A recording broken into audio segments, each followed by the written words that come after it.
Hey guys, tonight we're going to dim the lights and drift back, not into a cozy dream, but into the dusty, echoing chambers of ancient Egypt.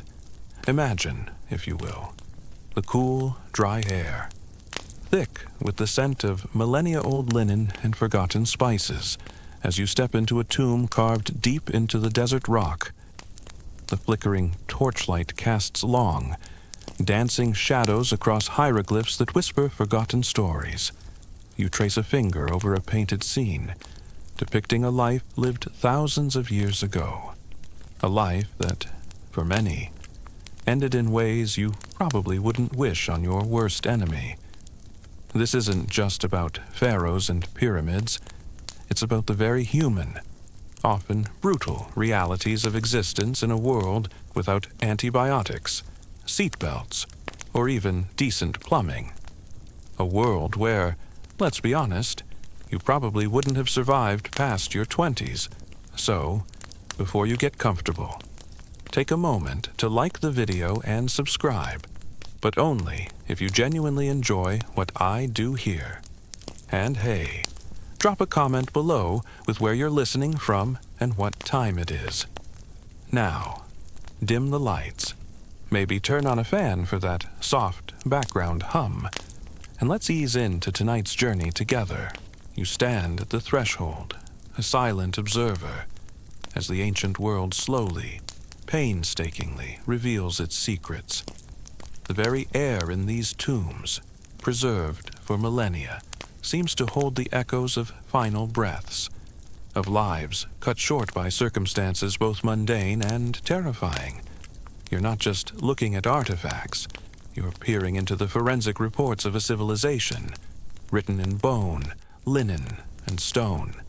Every crack in a skull, every healed fracture, every faint impression on a sarcophagus lid tells a story of pain, struggle, and ultimately, demise. It's a macabre detective story, and you, my friend, are the lead investigator. Consider the mummies themselves. They aren't just preserved bodies. They are time capsules of trauma. As you gaze upon the carefully wrapped remains, you might notice subtle deformities, evidence of chronic illness that plagued individuals for years before finally claiming them. Perhaps you see the telltale signs of tuberculosis, a disease that gnawed at bones and lungs, leaving its signature on vertebrae and ribs. Imagine the persistent cough, the slow wasting away, the fever that would grip you in the sweltering heat of the Nile Valley. There were no miracle cures, no antibiotics, just the slow, inevitable decline. You'd likely be given some herbal concoction, perhaps a poultice of ground dates and honey, which, while perhaps soothing, would do little to halt the relentless march of the disease. It's a stark reminder that even the most powerful pharaohs were not immune to the microscopic invaders that ravage the common folk. Then, there are the more immediate, dramatic endings. You examine a skull, and your fingers instinctively trace a circular depression, a clean, almost surgical hole. This isn't just a random injury. It's a trepanation, an ancient form of brain surgery where a hole was drilled into the skull, often to relieve pressure or treat headaches. While some survived these crude operations, many did not. You can almost hear the low moans, the desperate prayers, as the bone saw bit into the cranium. Imagine the agony, the sheer terror as you lay conscious or semi-conscious, while a priest-physician, with tools that look more suited for carpentry, attempted to mend your mind. It's a testament to both the desperation of ancient medicine and the incredible resilience of the human spirit, or perhaps just the lack of other options. You might think, well, at least they tried, but then you remember the lack of anesthesia, and suddenly, that headache doesn't seem so bad after all. the very construction of these grand tombs, a common historical fact, was fraught with peril.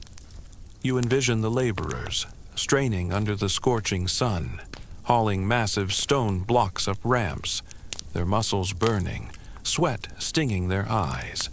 A slip, a misstep, a frayed rope, and a life could be extinguished in an instant. You might find skeletons with crushed limbs, fractured skulls, or vertebrae compressed from immense loads.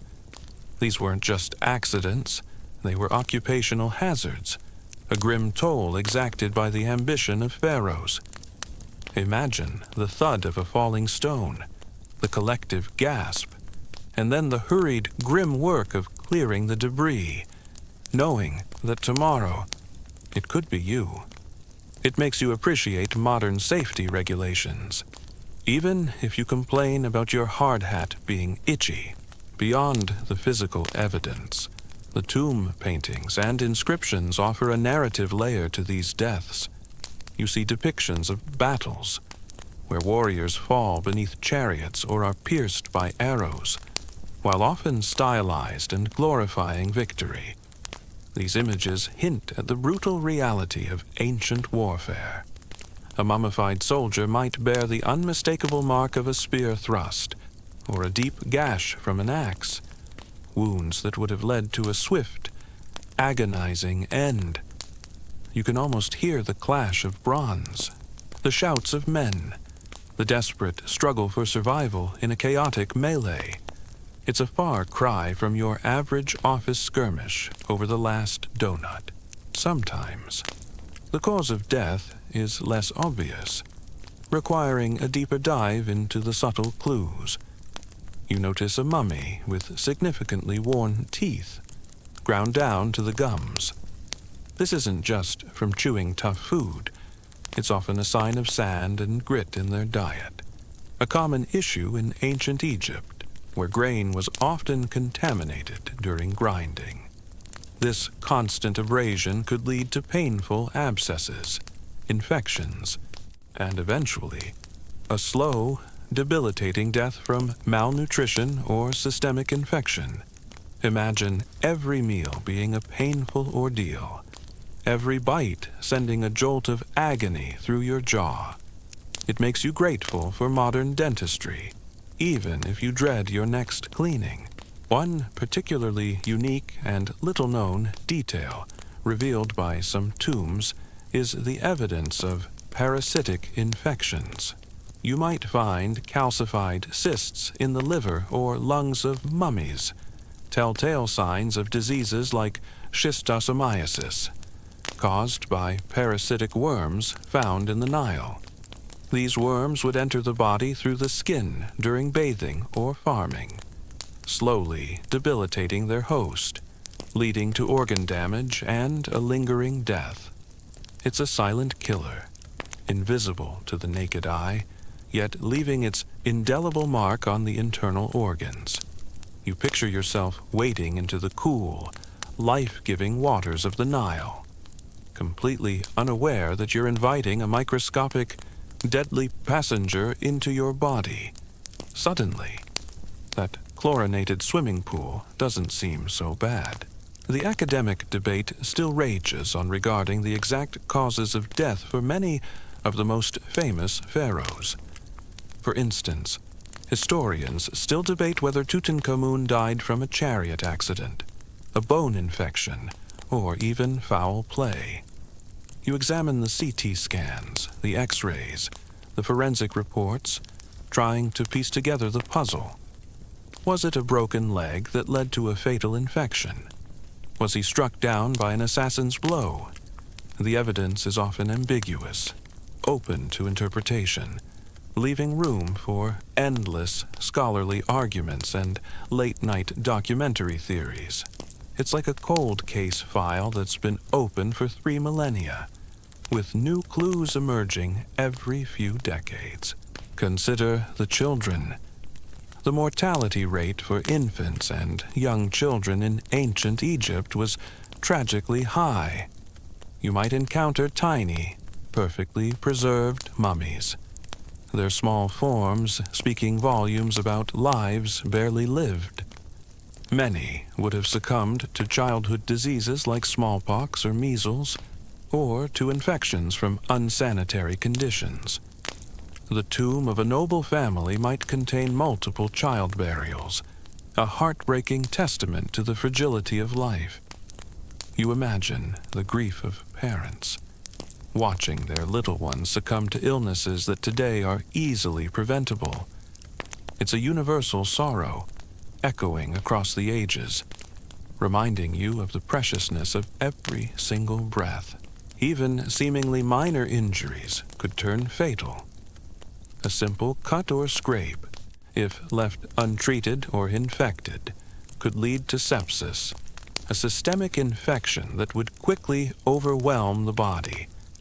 Imagine a farmer nicking himself with a sickle in the fields, or a child falling and scraping a knee, without antibiotics, without even a basic understanding of germ theory. These minor wounds could become death sentences. You'd feel the fever rising, the chills setting in, the rapid deterioration as your body fought a losing battle against an unseen enemy. It's a sobering thought, making you instinctively reach for the hand sanitizer. The prevalence of dental issues, beyond just grit in the diet, also led to horrible deaths. Abscesses and severe tooth decay were rampant, and these infections could spread to the jaw, face, and even the brain, causing excruciating pain and eventual death. You see mummies with swollen jawlines, or evidence of extensive bone loss around the teeth. Imagine the constant, throbbing pain, the inability to eat, the slow starvation as infection consumed your body. Dental hygiene, as you know it, simply didn't exist.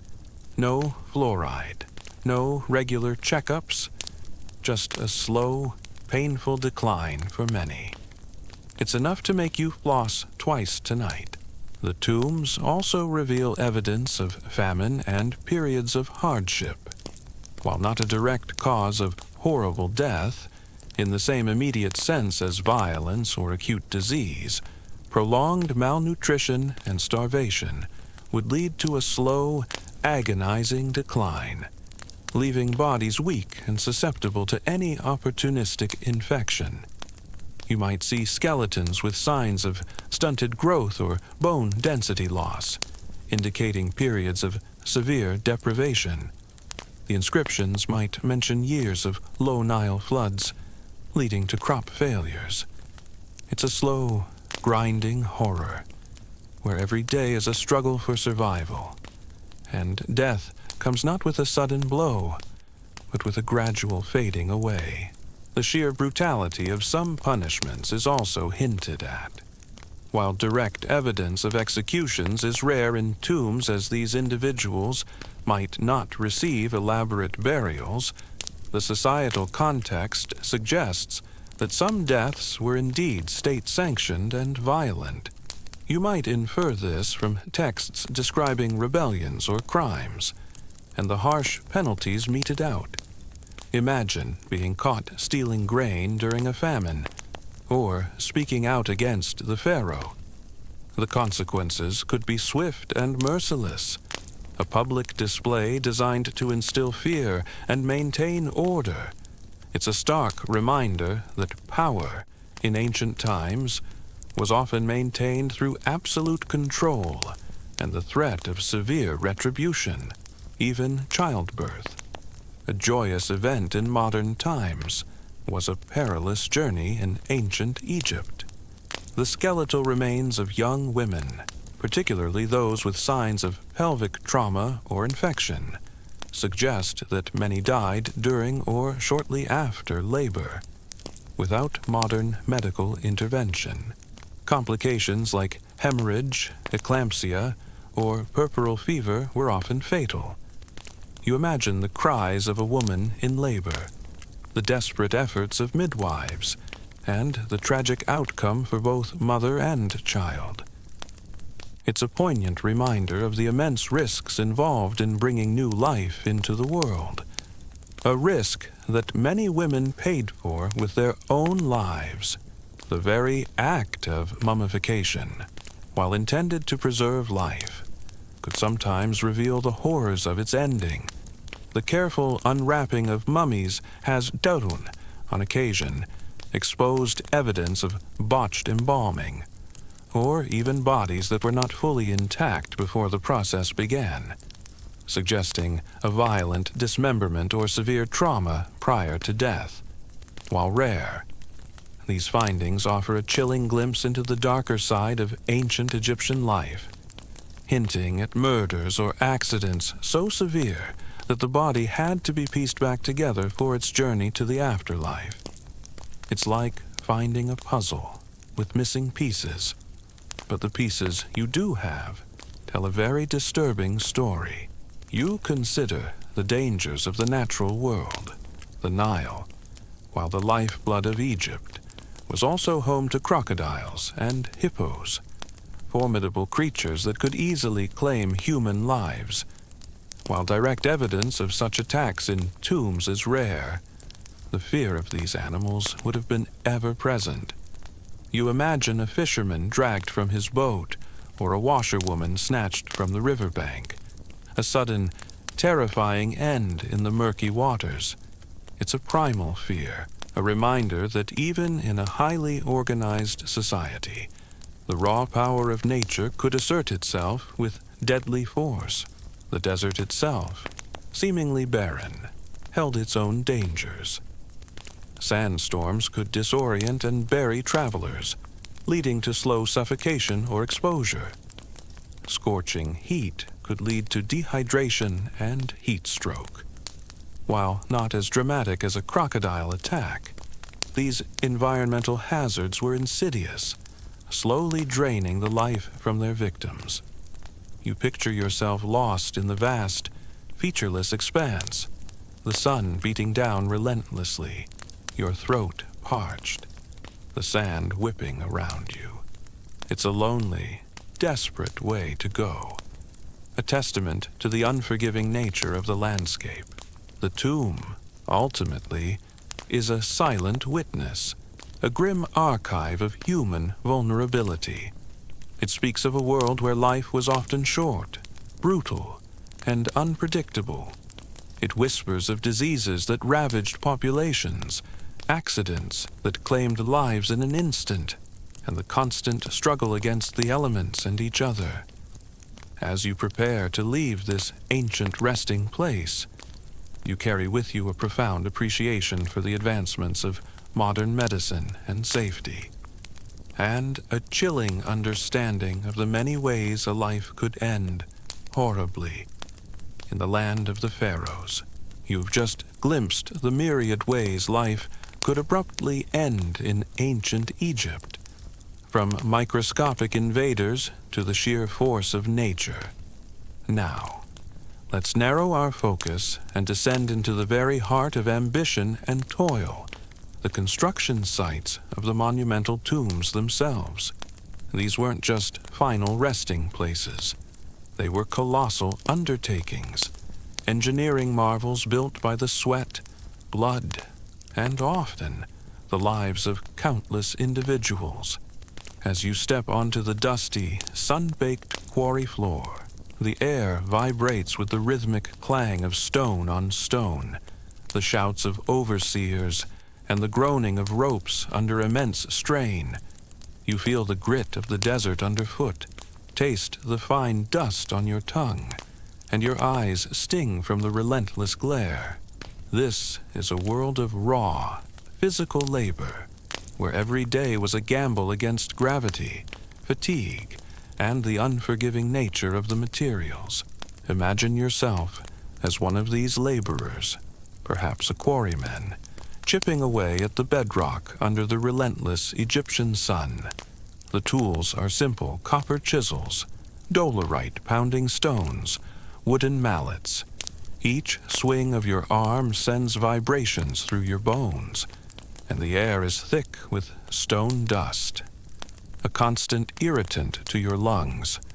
Common historical fact tells us that these workers, while often skilled, faced immense physical demands. They weren't slaves in the modern sense, but rather conscripted peasants or specialized artisans, working in shifts, often for months at a time. Their diets, while sufficient to fuel their labor, weren't always balanced, leaving them susceptible to deficiencies. You feel the ache in your shoulders, the calluses on your hands, the constant thirst that no amount of water seems to quench. A misjudged strike, a shard of rock flying into an eye, or a slipped grip on a heavy tool could lead to immediate, crippling injury. You might see a fellow worker wince, clutching a bleeding hand, knowing that even a minor cut could fester in this harsh environment, leading to infection and a slow, agonizing demise. The sheer scale of the blocks being moved is staggering. You watch as a team of men, their backs bowed, strain against thick ropes, dragging a colossal stone slab across a prepared track. The ground trembles with its passage. This is where the true dangers lie. A rope could snap, sending the multi-ton block careening out of control. You picture the frantic shouts, the desperate scramble to get out of the way, and the sickening crunch as someone isn't fast enough. A crushed limb, a broken spine, or instantaneous death. These were not uncommon outcomes. Imagine the sheer force, the unstoppable momentum of hundreds of tons of stone. You'd feel the ground vibrate, the air pressure change, and a cold dread would seize you as you realized the danger. It's a vivid reminder that even the most impressive feats of engineering often come with a human cost, paid in lives. You might joke about your own office job being a grind, but at least your biggest risk isn't being flattened by a rogue granite block. The ramps used to elevate these massive stones were engineering marvels in themselves, but also death traps. You visualize the steep incline, slick with sweat and dust, as workers push and pull, inching the blocks upwards. The sheer exertion alone could cause heart attacks or strokes, especially in the sweltering heat. A unique and little-known detail is that some archaeological evidence suggests the use of wet sand or even lubricants under the sledges to reduce friction, but this could also make the ascent even more precarious. Imagine the frantic shouts from the overseers, the rhythmic chant of the workers, and the constant fear of losing your footing.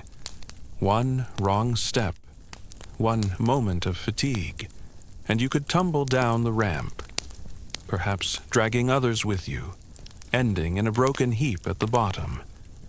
The thought of being caught in such a cascade, a domino effect of human bodies and stone, sends a shiver down your spine. The academic debate still surrounds the exact methods used to lift the heaviest components, like the massive sarcophagus lids or the lintels above doorways. While ramps and levers are widely accepted, historians still debate whether they employed sophisticated counterweights, complex pulley systems, though pulleys as we know them were less common, or simply relied on sheer numbers and brute force. You ponder the logistics, the incredible coordination required, and the inherent risks of each method. Was it a carefully orchestrated ballet of strength and engineering, or a desperate, dangerous push and pull, relying on the sheer mass of humanity? The answer likely lies somewhere in between, but the fact remains that each lift, each placement, was a high-stakes operation where failure meant injury or death. Beyond the immediate dangers of the construction itself, the living conditions for the workers were harsh. You envision the temporary villages set up near the sites, rudimentary shelters offering little respite from the elements. Sanitation would have been basic. leading to the rapid spread of diseases. A common historical fact is that archaeological digs at worker villages have revealed evidence of widespread ailments, from dysentery to parasitic infections, exacerbated by crowded living and poor hygiene. Imagine the constant threat of illness, a low-grade fever that never quite breaks, the debilitating cramps, the weakness that makes every task feel monumental. Death from disease, while not as dramatic as a falling stone, was a slow, insidious killer, claiming many lives away from the immediate site of the accident. It's a sobering thought that even if you survived the physical dangers, the very air you breathed and water you drank could be your undoing. The sheer exhaustion would have been a constant companion. You feel the bone-deep weariness, the muscles screaming in protest after a long day of hauling, chipping, and pushing. Sleep would be a desperate escape, but rarely truly restorative. A unique and little-known detail is that some studies of skeletal remains from worker cemeteries suggest high rates of degenerative joint disease and spinal injuries, indicating years of relentless, heavy labor. Imagine your body slowly breaking down, joints aching with every movement, your spine protesting every lift. This chronic pain would not only make life miserable, but also increase the risk of accidents. A moment of inattention, a lapse in concentration due to sheer fatigue, could be all it takes for disaster to strike. You might complain about your 8-hour workday, but at least you're not facing permanent skeletal damage by the time you're 30. The food, while provided, was often monotonous and lacked variety. You picture yourself eating coarse bread, onions, and perhaps some dried fish, day in and day out. While it provided calories, it wouldn't offer the full spectrum of nutrients needed for such strenuous work. The academic debate continues on the exact nutritional value of the workers' diets and its impact on their long-term health and susceptibility to injury. Were they adequately nourished to sustain such monumental efforts? Or were they constantly on the edge of nutritional deficiency, making them more vulnerable to illness and accident? The truth probably varied depending on the era and the specific project, but the constant physical demands would have pushed their bodies to the limit. Even the simple act of transporting materials to the site presented dangers. You imagine vast convoys of boats laden with stone, navigating the Nile. While the river was a highway, it also held its own perils: submerged rocks, strong currents, or even capsizing in a sudden storm. On land, the journey across the desert, especially for materials brought from distant quarries, would have been arduous and dangerous, with risks of banditry or simply getting lost in the vast, unforgiving landscape. You picture yourself on a small boat, the wind whipping at the sails, the heavy cargo shifting precariously. One wrong move, and you could be plunged into the murky depths, a watery grave far from home. The risk of heat stroke was ever present. You feel the sun beating down on your head, the sweat pouring off you, your vision blurring at the edges. Working in the open desert, with little shade and constant exertion, pushed the human body to its absolute limits. Dehydration would set in quickly, leading to disorientation, muscle cramps, and eventually collapse. Imagine the desperate search for shade, the longing for a cool drink as your body overheated, your mind growing foggy. Death from heat stroke would be a slow, agonizing process, your body shutting down as its core temperature rose uncontrollably. It's a silent, invisible killer, as deadly as any falling stone. The danger of working with primitive scaffolding and ramps also contributed to the grim toll. you envision rickety wooden structures, lashed together with ropes, swaying precariously as workers clambered up and down, carrying tools and small blocks, a loose knot, a rotten plank, or a sudden gust of wind could send you plummeting to the ground below. Imagine the sheer terror of losing your footing, the brief moment of freefall, and the brutal impact. These weren't built to modern safety standards, and every ascent was a leap of faith. It makes you grateful for the sturdy scaffolding you see on construction sites today. Even the seemingly mundane task of carving hieroglyphs and decorating the tomb chambers had its risks. You picture scribes and artists perched on scaffolding, working in dim, smoky light.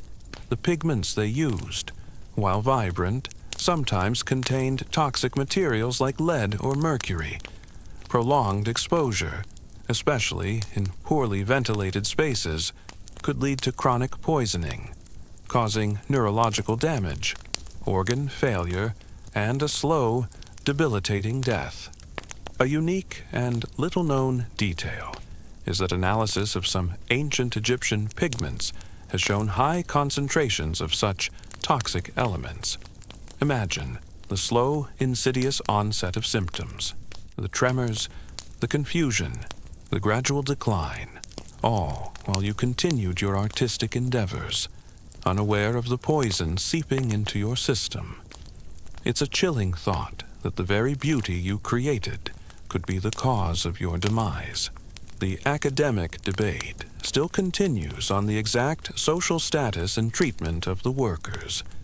While it's generally accepted they weren't chattel slaves, historians still debate the degree of coercion involved, the quality of their living conditions, and the extent of medical care provided for injuries. Were they well cared for professionals, or were they essentially forced labor, pushed to their limits with little regard for their well-being? The truth likely varied across different periods and projects, but the evidence of high mortality and injury rates suggests that life was certainly cheap, and the demands of the pharaohs trumped individual safety. The sheer number of people involved in these projects meant that even a low percentage of accidents translated into a significant death toll.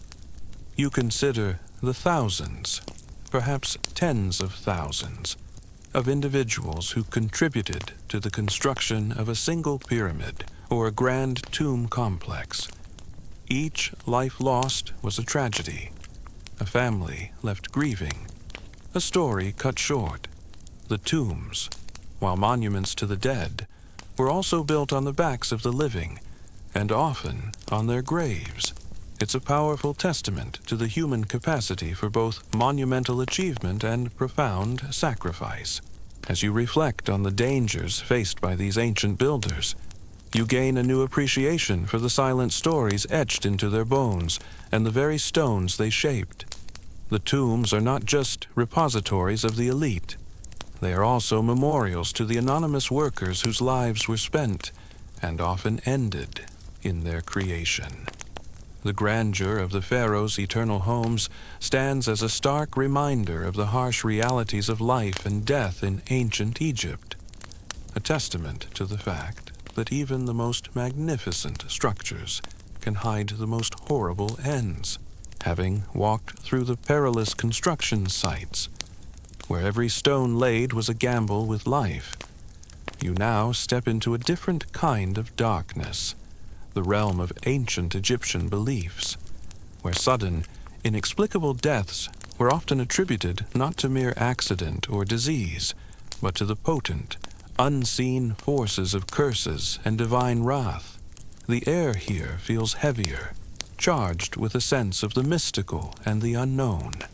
You can almost hear the whispers of priests chanting, the rustle of papyrus scrolls detailing ancient rituals, and the collective shiver of a populace living under the watchful eyes of countless gods and spirits. This is a world where a sudden illness or an unexpected calamity wasn't just bad luck. It was a sign, a message, or a punishment from the divine. Imagine a sudden, unexplained death in a village along the Nile. Perhaps a healthy young man collapses without warning, or a family is struck down by a mysterious ailment that sweeps through their home. In a society without modern medical diagnostics, such events were terrifyingly common and utterly baffling. Common historical fact tells us that ancient Egyptians, like many ancient cultures, sought explanations for the inexplicable in the supernatural. They believed that the gods directly intervened in human affairs, dispensing blessings and curses with equal measure.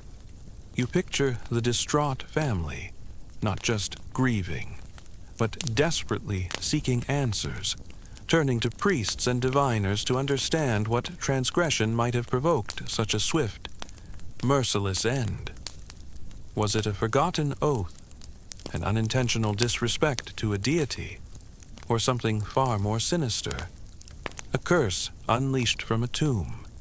It makes you grateful for WebMD, even if it usually just tells you you're dying of a common cold. The concept of curses, particularly tomb curses, is a unique and little-known detail that has captivated imaginations for centuries. While Hollywood has certainly exaggerated their power, the belief in curses was very real in ancient Egypt. These weren't just idle threats. They were powerful magical pronouncements inscribed on tomb walls or sarcophagi, designed to protect the deceased and their possessions from desecration.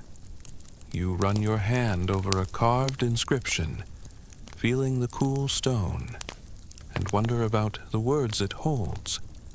Perhaps it warns against disturbing the peace of the dead, threatening blindness, disease, or a painful, lingering death to anyone who dares to violate the sanctity of the tomb. Imagine reading such a warning, knowing that the ancient Egyptians believed these words carried real power, capable of reaching across millennia to strike down an intruder. It's enough to make you think twice about touching that "do not disturb" sign. The academic debate still rages on regarding the true purpose and efficacy of these curses. Historians still debate whether these inscriptions were primarily psychological deterrents, meant to scare off grave robbers, or if the Egyptians genuinely believed they possessed active magical power that could inflict harm. You consider the psychological impact if you truly believed that disturbing a pharaoh's eternal slumber would bring about a horrible death. Wouldn't that be a powerful disincentive? Yet, the sheer number of plundered tombs suggests that hunger and desperation often outweighed supernatural fear.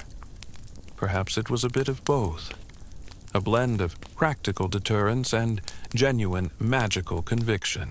Consider the infamous Curse of the Pharaohs, associated with the opening of Tutankhamun's tomb.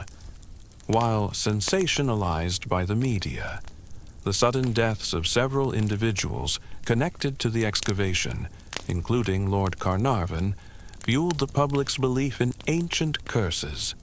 You recall the stories Carnarvon dying of a mosquito bite that became infected, others succumbing to various ailments shortly after. While modern science offers logical explanations, pre-existing conditions, exposure to ancient molds or bacteria within the sealed tomb, the ancient Egyptians would have seen these events as undeniable proof of a curse in action. Imagine being one of the first to enter that tomb, feeling the thrill of discovery, only to hear whispers of a curse spreading through the camp. Every cough, every headache, every minor ailment would suddenly feel like the beginning of your end. It's a good thing we have air purifiers now, just in case. Beyond tomb curses, the Egyptians believed in a broader range of magical attacks and malevolent spirits that could cause sudden death. You envision a practitioner of dark magic, a sorcerer perhaps, invoking a curse against an enemy. These curses might involve effigies, incantations, or the manipulation of powerful amulets. The victim, unaware of the magical assault, might suddenly fall ill, experience a series of misfortunes, or simply die without apparent cause. Imagine the fear of knowing that someone could be secretly working magic against you, that your sudden fever or inexplicable accident might not be random, but a targeted attack from a hidden foe. It's a chilling thought, making you wonder if that weird look your neighbor gave you this morning was just indigestion or something more sinister. The concept of divine punishment for sacrilege or disrespect was also deeply ingrained. You consider a person who might have inadvertently defiled a sacred space, or spoken ill of a god, or perhaps even stolen from a temple. The gods, in their infinite power, could strike down such an individual with swift, terrifying vengeance. This might manifest as a sudden lightning strike, a fatal snake bite, or an instant, inexplicable illness. Imagine the terror of knowing that your every action, every word, was being judged by powerful deities, and that a single misstep could invite their wrath. It's a level of accountability that makes your social media feed feel positively liberating. A unique and little-known detail is the use of execration texts. These were ancient Egyptian texts, often inscribed on pottery or figurines, which contained curses against enemies of the state or individuals. These objects would then be ritually smashed or buried, symbolizing the destruction of the enemy. While not directly causing death, the belief was that these magical acts would lead to the downfall, illness, or eventual demise of the cursed individual. You picture a priest meticulously writing the name of a rival on a small clay figure, then smashing it with a deliberate, powerful blow, believing he was sealing that person's fate. It's a chilling form of ancient voodoo, a testament to the power of belief and the desire for control over one's enemies. The academic debate still exists about the extent to which these beliefs influenced daily life and behavior. Historians still debate whether the fear of curses and divine wrath truly deterred crime and maintained social order, or if it was primarily a tool used by the elite to control the masses. Did the common farmer genuinely fear a curse if he stole a handful of grain? Or was it more about the very real threat of earthly punishment? The answer likely varies depending on the individual's piety and their immediate circumstances. But the pervasive nature of these beliefs suggests a profound impact on the ancient Egyptian psyche. Even dreams and omens were interpreted as potential warnings or portents of death. You imagine a person waking from a vivid nightmare, a dream filled with dark symbols or ominous figures, and immediately seeking an interpreter. A sudden flock of birds flying in an unusual pattern, or an animal behaving strangely, could be seen as a sign of impending doom. If a sudden death followed such an omen, it would be seen as confirmation of the supernatural warning. Imagine living in a world where every unusual event, every unsettling dream, could be a harbinger of your own demise. It would certainly make you think twice about hitting the snooze button. The concept of bad air, or miasma, was also a form of mystical explanation for illness and death, though it had some basis in observation. While not a curse per se, the belief was that foul odors or corrupt air, often associated with swamps or decaying matter, could carry disease and lead to sudden death. You recall the humid, stagnant air of the marshes, the smell of decay from the Nile floods, and imagine how easily such an environment could be perceived as inherently malevolent. While we now understand germ theory, for the ancient Egyptians, this bad air was a mysterious, invisible force that could strike you down without warning. It's like your grandma's old saying about catching a chill, but with far more dire consequences. The power of the spoken word was also believed to be immense. You envision a disgruntled individual uttering a harsh word or a negative wish against another. If that person then suffered a sudden misfortune or death, the spoken word would be seen as the direct cause, a verbal curse brought to fruition. This led to a carefulness in speech, a reluctance to speak ill of others, lest your words inadvertently bring about their demise.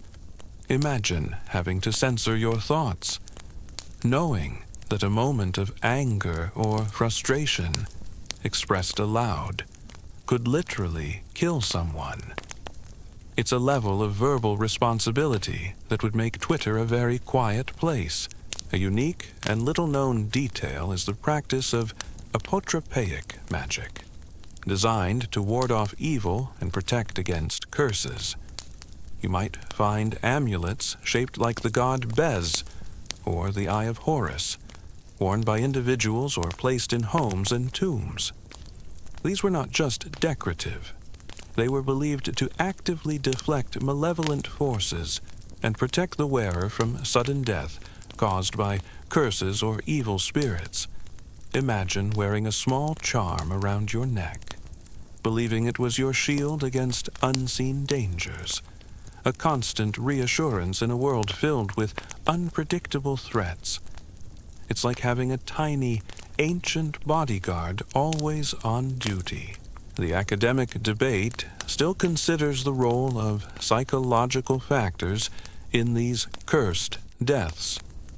Historians still debate whether the belief in a curse, combined with the stress and fear it induced, could have genuinely contributed to the physical decline and eventual death of individuals, perhaps through psychosomatic effects or by exacerbating existing conditions. Could the sheer terror of believing you were cursed literally make you sick to death? It's a fascinating intersection of ancient belief and modern psychology, suggesting that the mind's power over the body is far more profound than we often realize. Even the animal kingdom was seen through the lens of divine intervention. You consider a sudden attack by a venomous snake or a scorpion. While we attribute this to natural instinct, the ancient Egyptians might have seen it as a direct act of a vengeful deity or a manifestation of a malevolent spirit. A snake bite, particularly if fatal, could be interpreted as a divine judgment, a swift and terrible punishment for some unknown transgression. You picture yourself walking through the fields, constantly vigilant, knowing that every rustle in the grass could be a messenger of divine wrath.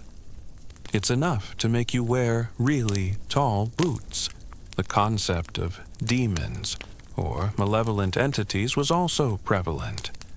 These weren't necessarily the same as gods, but rather lesser spirits or supernatural beings that could inflict harm, including sudden death. You imagine a person being possessed by such a demon, leading to erratic behavior, illness, and ultimately a swift demise. Exorcism rituals involving incantations and magical practices would be performed to drive out the malevolent entity. It's a world where the unseen forces were as real and as dangerous as any physical threat. The tombs themselves, as you learned, were prime targets for grave robbers. When these robbers met with sudden, often violent ends, whether from collapsing tunnels, booby traps, though these were rare and mostly fictionalized, or simply infighting. The ancient Egyptians would have attributed these deaths to the tomb's curse, a righteous vengeance from the deceased. You imagine a group of desperate individuals, their eyes gleaming with greed, breaking into a tomb, only to meet a grisly end. The stories of their demise would spread like wildfire, reinforcing the belief in the curse's power and serving as a chilling warning to others. It's a classic case of "I told you so," but with far more dramatic flair, the very act of dying, if sudden and unexplained, could be perceived as a sign of divine disfavor or a magical attack. You think of the sheer helplessness of ancient people in the face of sudden illness or accident. Without scientific understanding, the default explanation often leaned towards the supernatural. This created a profound sense of anxiety, a constant awareness that your life could be snatched away at any moment by forces beyond your comprehension or control. It's a stark contrast to our modern world, where we seek rational explanations for everything, often to our own detriment. As you reflect on these ancient beliefs, you realize that the fear of curses and divine retribution wasn't just superstition. It was a powerful framework for understanding a world that was often unpredictable and brutal. It provided explanations for the inexplicable and, perhaps, a sense of control, even if that control was an illusion. The tombs, therefore, were not just physical structures. They were also spiritual battlegrounds, protected by invisible forces that the ancient Egyptians believed could reach out from the afterlife and claim the lives of those who dared to disturb their eternal slumber. You leave this section with a newfound appreciation for modern medicine and a healthy dose of skepticism, but also a lingering sense of wonder at the profound power of belief. You've navigated the mystical dangers of ancient Egyptian beliefs, where curses and divine wrath held sway over the minds of the living. Now, prepare yourself for a far more insidious and widespread threat, one that moved silently through the crowded streets and fertile fields, leaving a trail of devastation in its wake, plagues and pestilence. As you step into this new chapter, the air feels heavy, not with magic, but with the unseen presence of microscopic killers. You imagine the stifling heat, the close quarters of ancient settlements, and the constant hum of insects, a perfect breeding ground for diseases that would sweep through populations with terrifying speed and lethality. This is a world where a simple cough could be a death knell, and a fever a sentence. Consider the sheer density of life along the Nile. Common historical fact tells us that ancient Egyptian civilization was concentrated in a narrow strip of fertile land, with towns and cities packed tightly together. This close proximity, while fostering trade and community, also created ideal conditions for the rapid transmission of infectious diseases. You picture the bustling markets, the crowded workshops, the communal wells, every interaction a potential vector for contagion. Imagine living in such an environment, where personal hygiene was rudimentary at best, and the concept of germ theory was millennia away. A sneeze, a cough, a shared cup of water, each could carry the seeds of a widespread epidemic. It makes you appreciate your personal space, even if you sometimes feel a little lonely in it. The tombs, once again, serve as silent witnesses to these ancient scourges. When archaeologists examine mummified remains, they often find telltale signs of diseases that ravage the population. One particularly unique and little-known detail is the evidence of smallpox. While not as frequently discussed as other ancient diseases, smallpox, a devastating viral infection, has been identified in some mummies including that of Pharaoh Ramesses. You gaze upon the pock-marked skin of a preserved face, imagining the agony of the fever, the excruciating rash, the blindness that often accompanied survival. Imagine the terror as the disease spread through a village, leaving its victims disfigured or dead, with no understanding of its cause or cure. It's a chilling reminder that even the most powerful rulers were not immune to the indiscriminate wrath of a virus. You might complain about getting a flu shot, but at least you have the option. The academic debate still continues regarding the exact impact of specific epidemics on ancient Egyptian society. Historians still debate whether certain periods of decline or population decrease were primarily due to widespread plagues, or if other factors like famine, warfare, or political instability played a more dominant role. While skeletal evidence and textual accounts provide clues, pinpointing the precise timing and scale of ancient pandemics remains a complex challenge. Was it a single devastating plague that brought a kingdom to its knees, or a series of chronic, debilitating illnesses that slowly eroded its strength? The answer is often elusive, lost in the sands of time. Dysentery, caused by contaminated food and water, was a constant threat. You envision the Nile, the lifeblood of Egypt, also serving as its sewer. People bathed, washed clothes, and drank from the same river that carried waste. This common historical fact meant that waterborne diseases were rampant. You feel the sudden agonizing cramps, the debilitating weakness, the relentless dehydration that would quickly set in. Imagine the sheer misery of such an illness, with no rehydration salts or antibiotics, just a slow, painful draining of life. It's enough to make you swear off tap water forever. Even if you live in a city with excellent sanitation, you might think. Well, at least they had the Nile for a bath. But then you remember what else was in the Nile, and suddenly that thought isn't quite so refreshing. Tuberculosis, as briefly mentioned before, left its unmistakable mark on countless skeletons.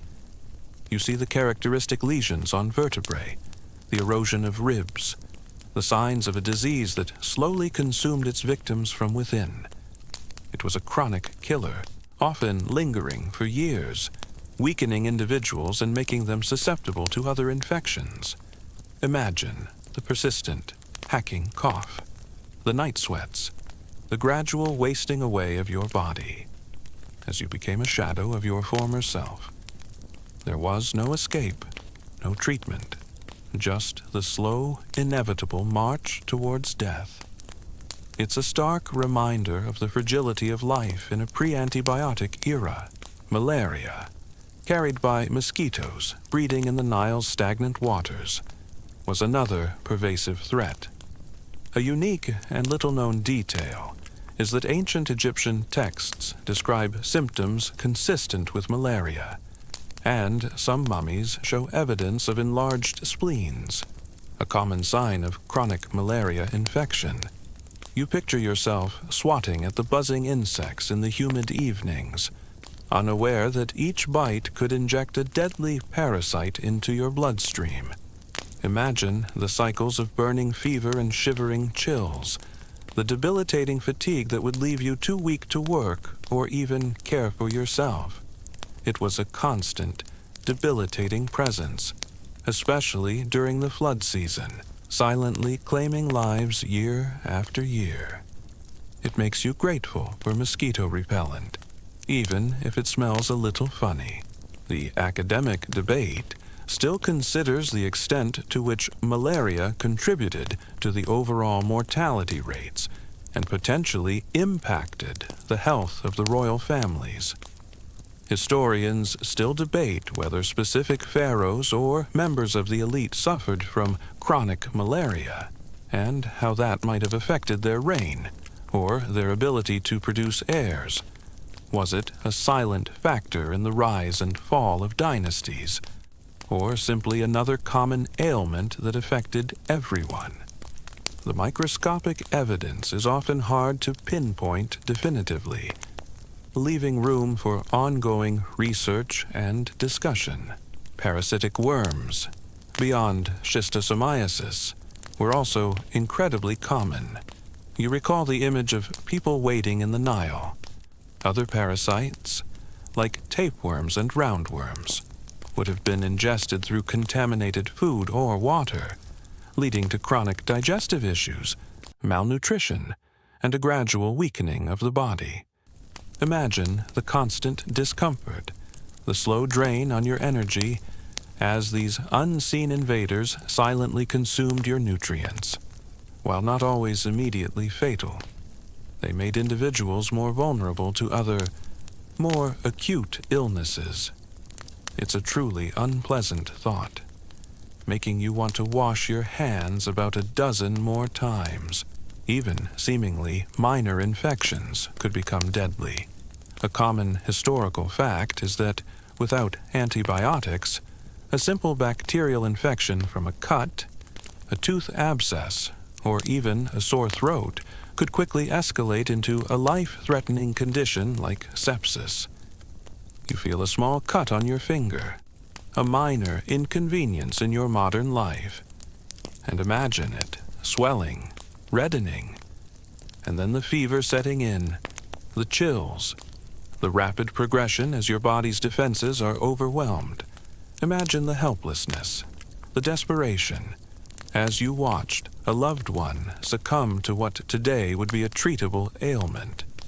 It's a sobering thought, making you appreciate every sterile bandage and antiseptic wipe. The lack of proper waste disposal and sanitation systems also played a huge role in the spread of disease. You envision the streets of ancient towns, often littered with refuse, the air thick with the smell of decay. This created a perfect breeding ground for rats, flies, and other disease vectors. Imagine walking through such an environment, constantly exposed to pathogens, with no understanding of how they spread.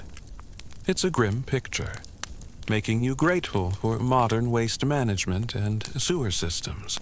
You might complain about garbage day, but at least your trash doesn't sit in the street for weeks. Childhood diseases were particularly devastating.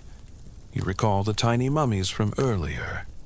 Measles, mumps, rubella, and other viral infections that are now largely controlled by vaccines would have swept through child populations, claiming countless young lives. You imagine a mother watching her child succumb to a high fever and rash, knowing there was nothing she could do but pray. The sheer volume of child burials in ancient cemeteries speaks volumes about the brutal reality of childhood mortality. It's a universal sorrow, echoing across the millennia, reminding you of the preciousness of every young life. A unique and little-known detail is the evidence of ancient cancer. While less common than infectious diseases, some mummies and skeletal remains show signs of cancerous tumors, indicating that this modern scourge also afflicted ancient Egyptians. You examine the subtle bone lesions, the telltale signs of uncontrolled cell growth. While they wouldn't have understood the disease, the pain and suffering would have been just as real. Imagine a slow, debilitating illness with no diagnosis, no treatment, just a gradual decline into agony. It's a reminder that some forms of suffering are truly timeless. The academic debate still considers the prevalence and types of cancer in ancient populations. Historians still debate whether the lower incidence of cancer in ancient remains, compared to modern populations, is due to shorter lifespans, meaning fewer people lived long enough to develop cancer, or if environmental and lifestyle factors played a significant role. Was ancient Egypt a healthier environment in some ways? Or were people simply dying of other things before cancer could take hold? The answers are complex, requiring careful analysis of limited evidence. Even the food supply itself, while essential for life, could be a source of disease. You recall the grit in the bread. Stored grains could become moldy, producing toxins that, if consumed, could lead to illness or death. Contaminated meat or fish, improperly prepared, could cause severe food poisoning. Imagine the constant worry about the safety of your next meal, knowing that a single bite could bring on agonizing cramps and a swift, terrible end. It's a level of food anxiety that makes your modern food safety regulations seem like a luxury. The sheer lack of medical knowledge meant that even when a disease was identified by its symptoms, effective treatments were largely absent. You envision ancient physicians, wise in their own way, but lacking the scientific understanding of disease causation. Their remedies might involve herbal concoctions, incantations, or surgical procedures that were often more harmful than helpful. Imagine being gravely ill, and your only hope resting on a mixture of herbs and prayers, knowing that the odds are stacked against you. It's a humbling thought, making you appreciate every medical breakthrough. The impact of animal diseases on humans, while less direct, also played a role. You consider the close proximity of people to their livestock. Diseases that afflicted animals could sometimes jump to humans, leading to new and devastating epidemics. While specific examples are hard to pinpoint in ancient Egypt, the general principle of zoonotic diseases would have been a constant, unseen threat. Imagine a mysterious illness sweeping through your herd, and then, inexplicably, your family begins to fall ill with similar symptoms. It's a terrifying thought, a reminder of the interconnectedness of life and disease. The constant threat of disease shaped ancient Egyptian society in profound ways. You consider the rituals, the prayers, the emphasis on purity and cleanliness, even if their understanding of it was different from ours. These practices were, in part, a desperate attempt to ward off the unseen enemies that constantly threatened their lives. The elaborate tomb provisions, the spells for the afterlife, were not just about eternal comfort. They were also a reflection of a life lived under the shadow of widespread illness and sudden death. The very act of mummification, while preserving bodies, also exposed embalmers to pathogens. You imagine the close contact with decaying flesh, the fluids, the internal organs.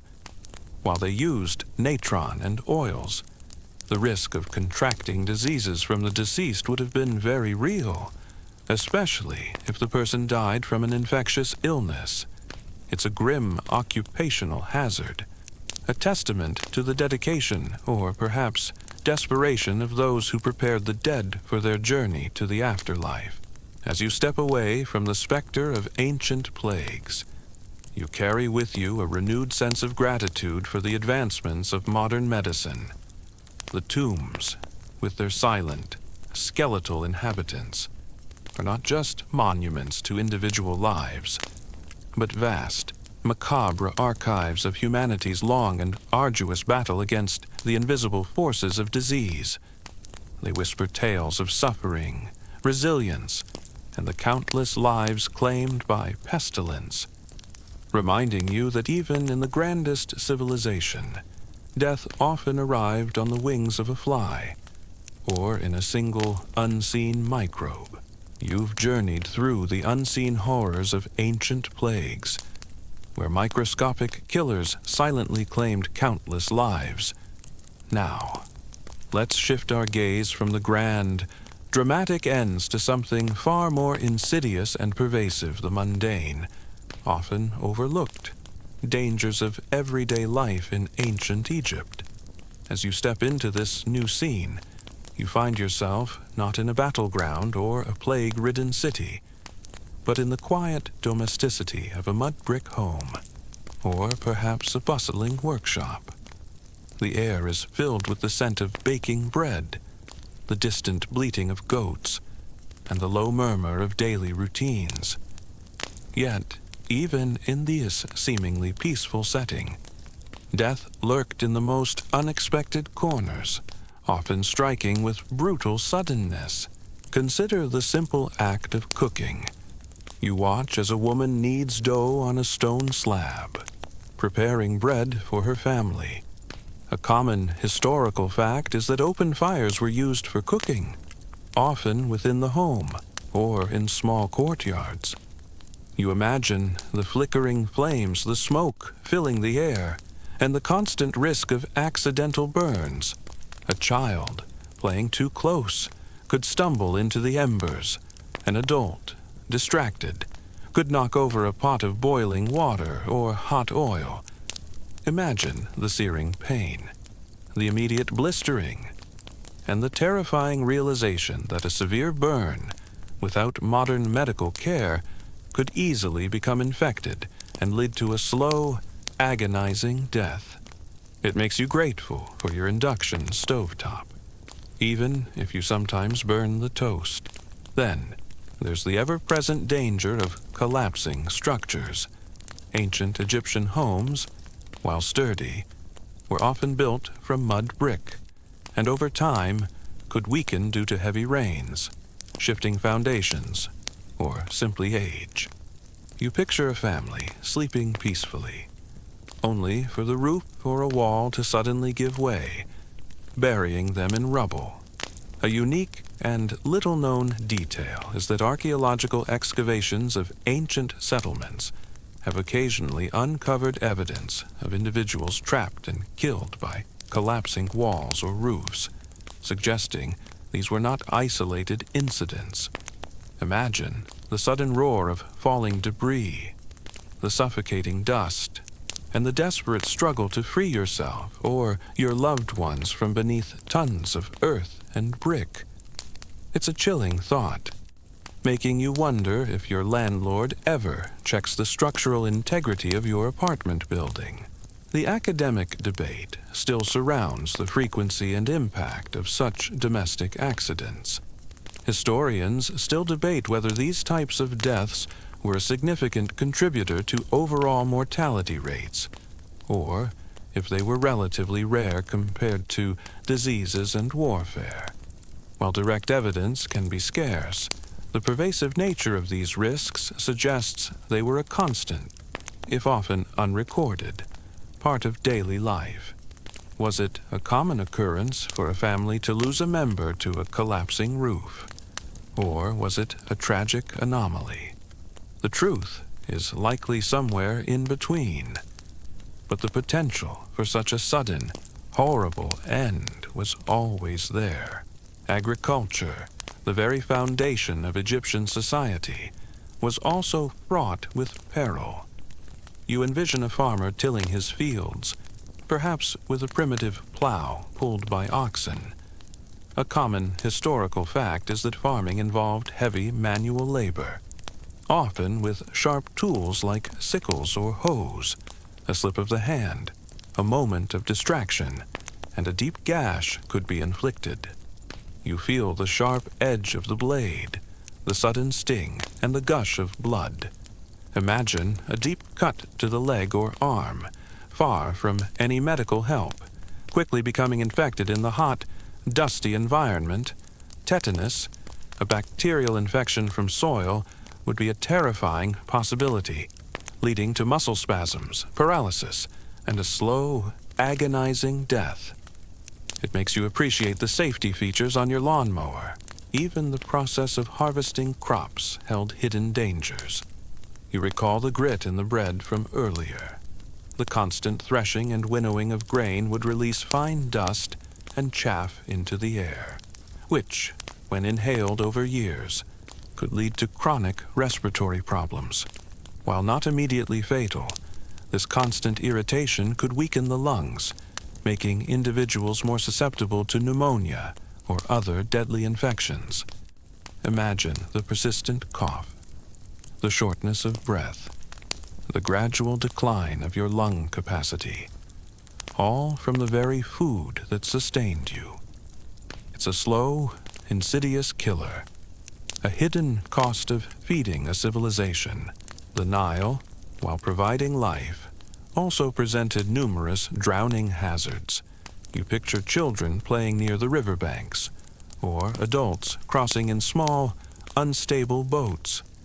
A common historical fact is that many Egyptians lived and worked directly on or near the river. A sudden current, a capsized vessel, or simply losing one's footing could lead to a swift, watery grave. Imagine the cold shock of the water, the desperate struggle against the current, the terrifying realization that help is too far away. Drowning, a silent and often solitary death, would have been a frequent tragedy in a society so intimately connected to its great river. It makes you think twice about that spontaneous dip in the pool.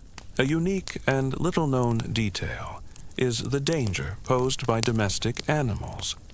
While cats were revered and dogs were companions, larger animals like donkeys, cattle, or even the occasional escaped wild animal could inflict serious injuries.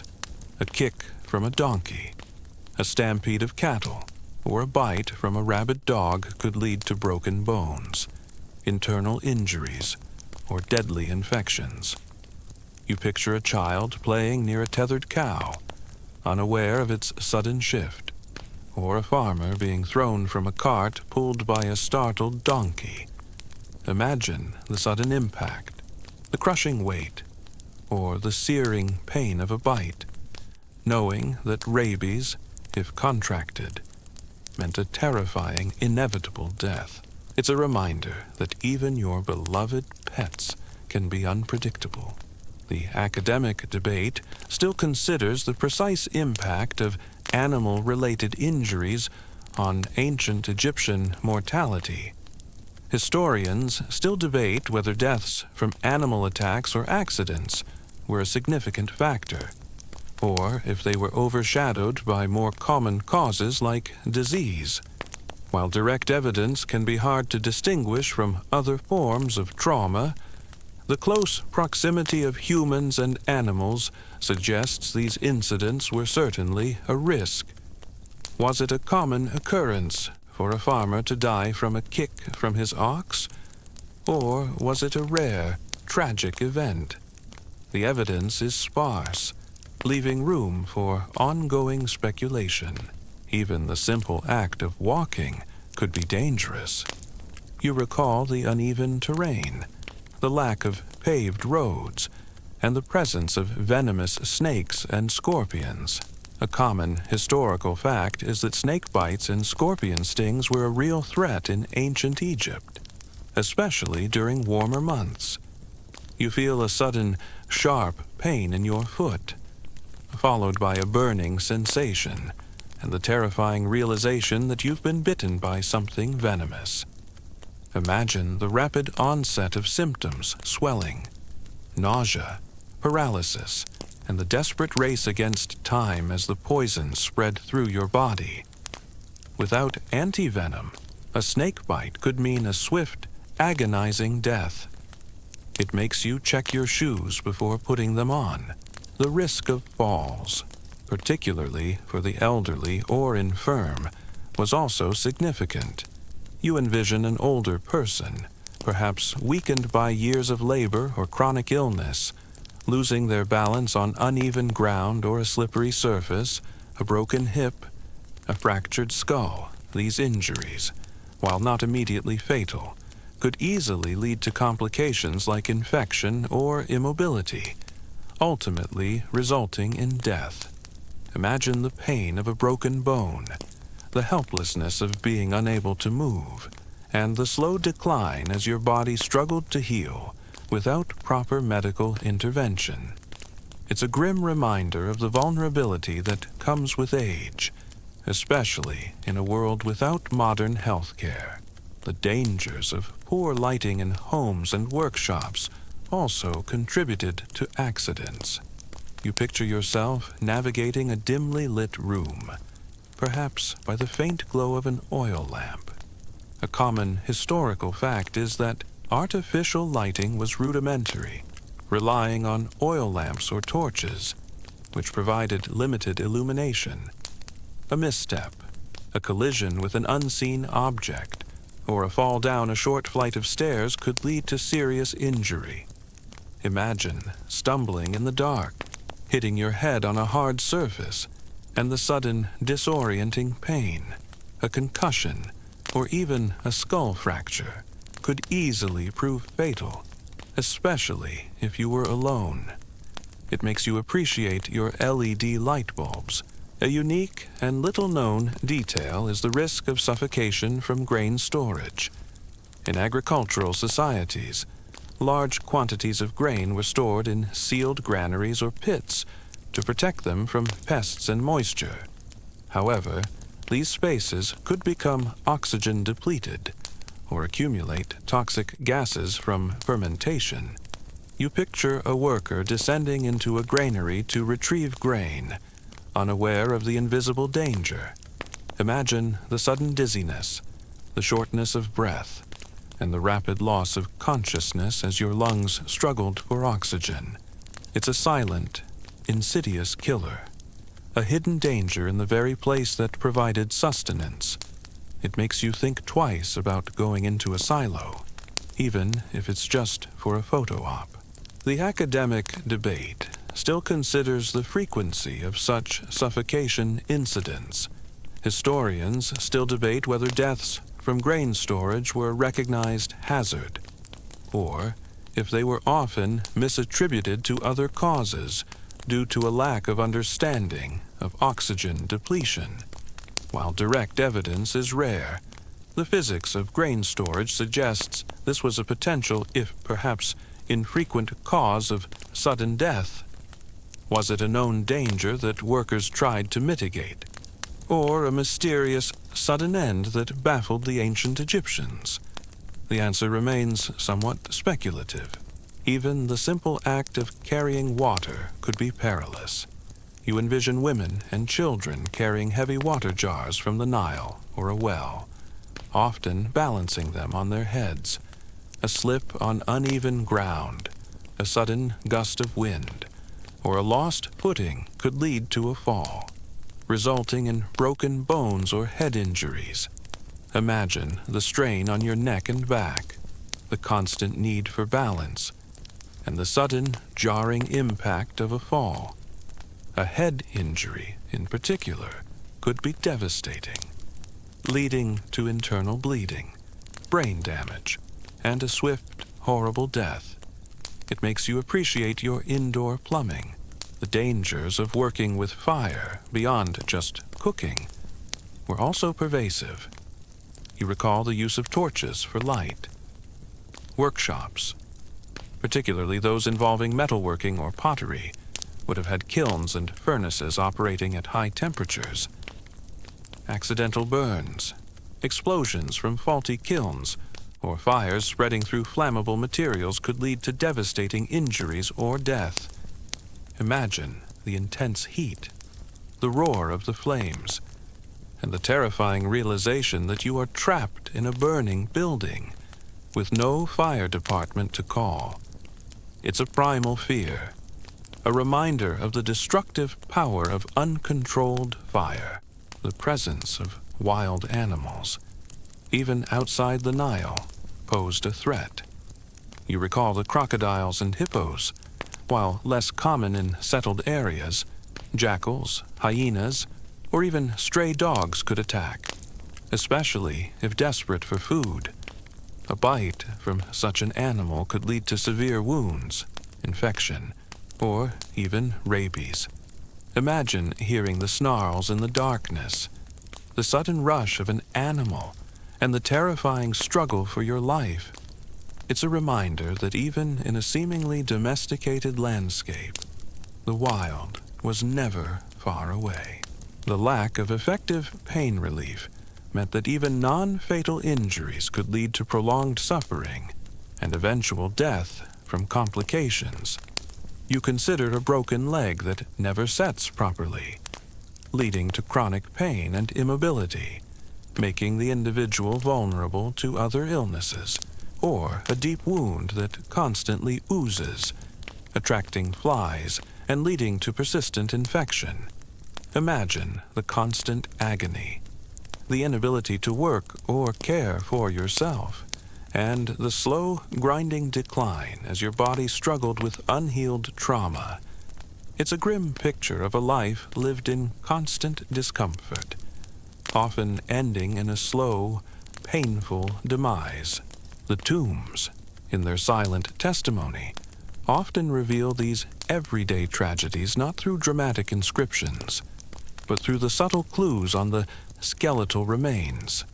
A healed but poorly set bone, evidence of chronic infection in a joint, or signs of repetitive stress injury. These are the quiet markers of lives lived and lost to the mundane, yet often brutal, realities of ancient Egyptian daily existence.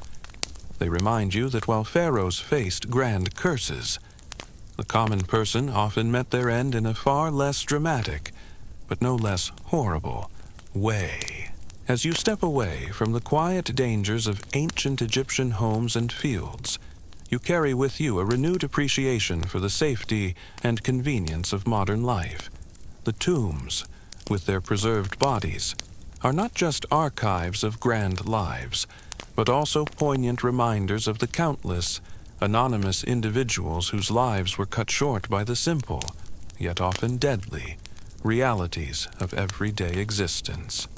They whispered tales of resilience, struggle, and the ever-present shadow of death, even in the most ordinary moments. The academic debate still considers the overall effectiveness of ancient Egyptian dentistry. Historians still debate whether their dental interventions primarily provided temporary relief, or if they genuinely improved oral health and prevented serious complications. While some impressive examples of ancient dental work exist, the widespread evidence of severe dental disease suggests that their methods were often insufficient to prevent fatal infections. Was it a skilled profession, or a desperate attempt to alleviate suffering with limited tools? The answer is likely a mix of both. The methods of such ritualistic deaths, if they occurred, would likely have been designed to be swift and perhaps less outwardly gruesome, in keeping with the solemnity of the occasion. You might imagine strangulation, poisoning, or a quick, decisive blow to the head.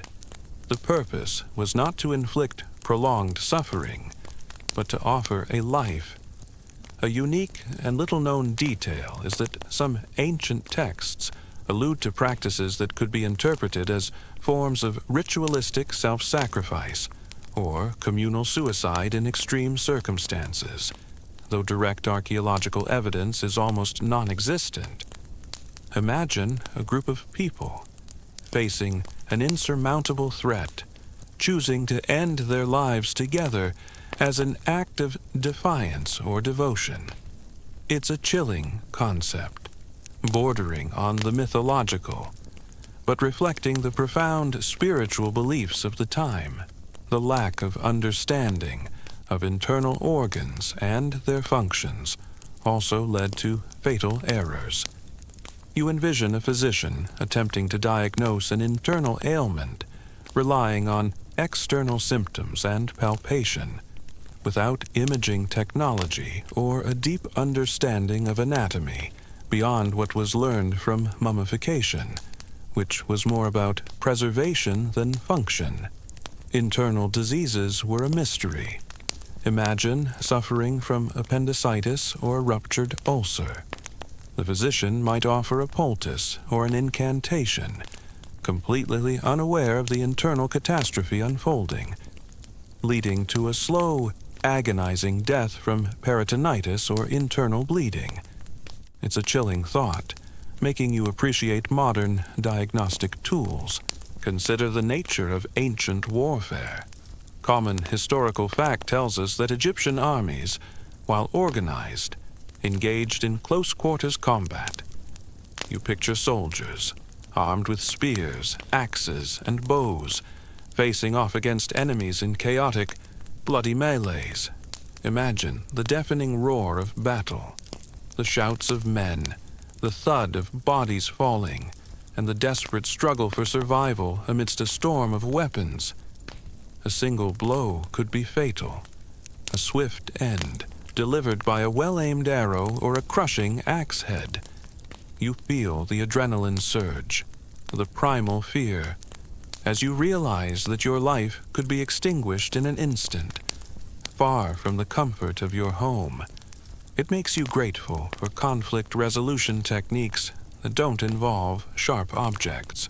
Even the process of mummification, while not a medical treatment for the living, could reveal the consequences of failed medical interventions. You recall the embalmers. During the evisceration process, embalmers would have observed the state of the internal organs, sometimes finding evidence of chronic illness or severe trauma that had led to death. While they wouldn't have understood the pathology, the physical evidence of disease would have been undeniable. It's a posthumous medical report, written in the very tissues of the deceased. The academic debate still exists about the interpretation of certain archaeological findings that could be construed as evidence of human sacrifice outside of retainer burials. Historians still debate whether specific isolated burials with unusual characteristics or textual references that are ambiguous truly point to ceremonial killings or simply unusual forms of burial for other reasons.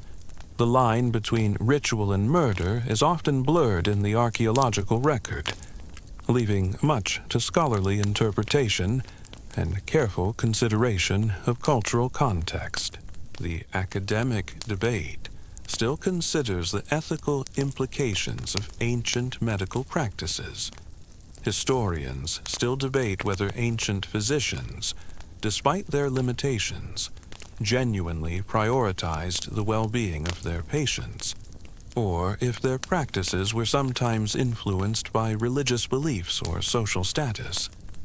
Was it a compassionate profession, or one driven by a mix of genuine care and ritualistic adherence? The evidence is often too sparse to draw definitive conclusions, but the intent to heal was certainly present.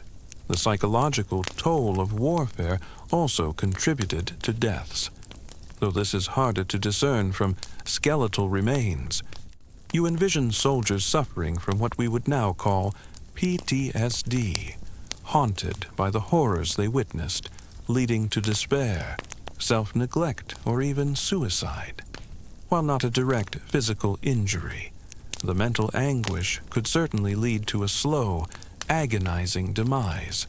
Imagine the nightmares, the constant anxiety, the inability to find peace after experiencing such brutality. It's a silent killer, leaving no mark on the bones but devastating the spirit. The concept of bad humors, or imbalances in the body, while not unique to Egypt, also influenced treatments that could be detrimental. You recall the idea of miasma. Physicians might attempt to balance the body by purging it through emetics or laxatives, or by bloodletting, while intended to remove impurities. These practices could lead to severe dehydration, weakness, or further infection, especially in an already weakened patient. Imagine being gravely ill, and your physician prescribing a treatment that further drains your strength. leading to a faster, more agonizing demise. It's a grim irony, where the attempt to restore balance inadvertently pushes you closer to the grave. Consider the possibility of deaths related to secret cults or forbidden practices. You envision clandestine gatherings in hidden chambers, away from the watchful eyes of the state religion.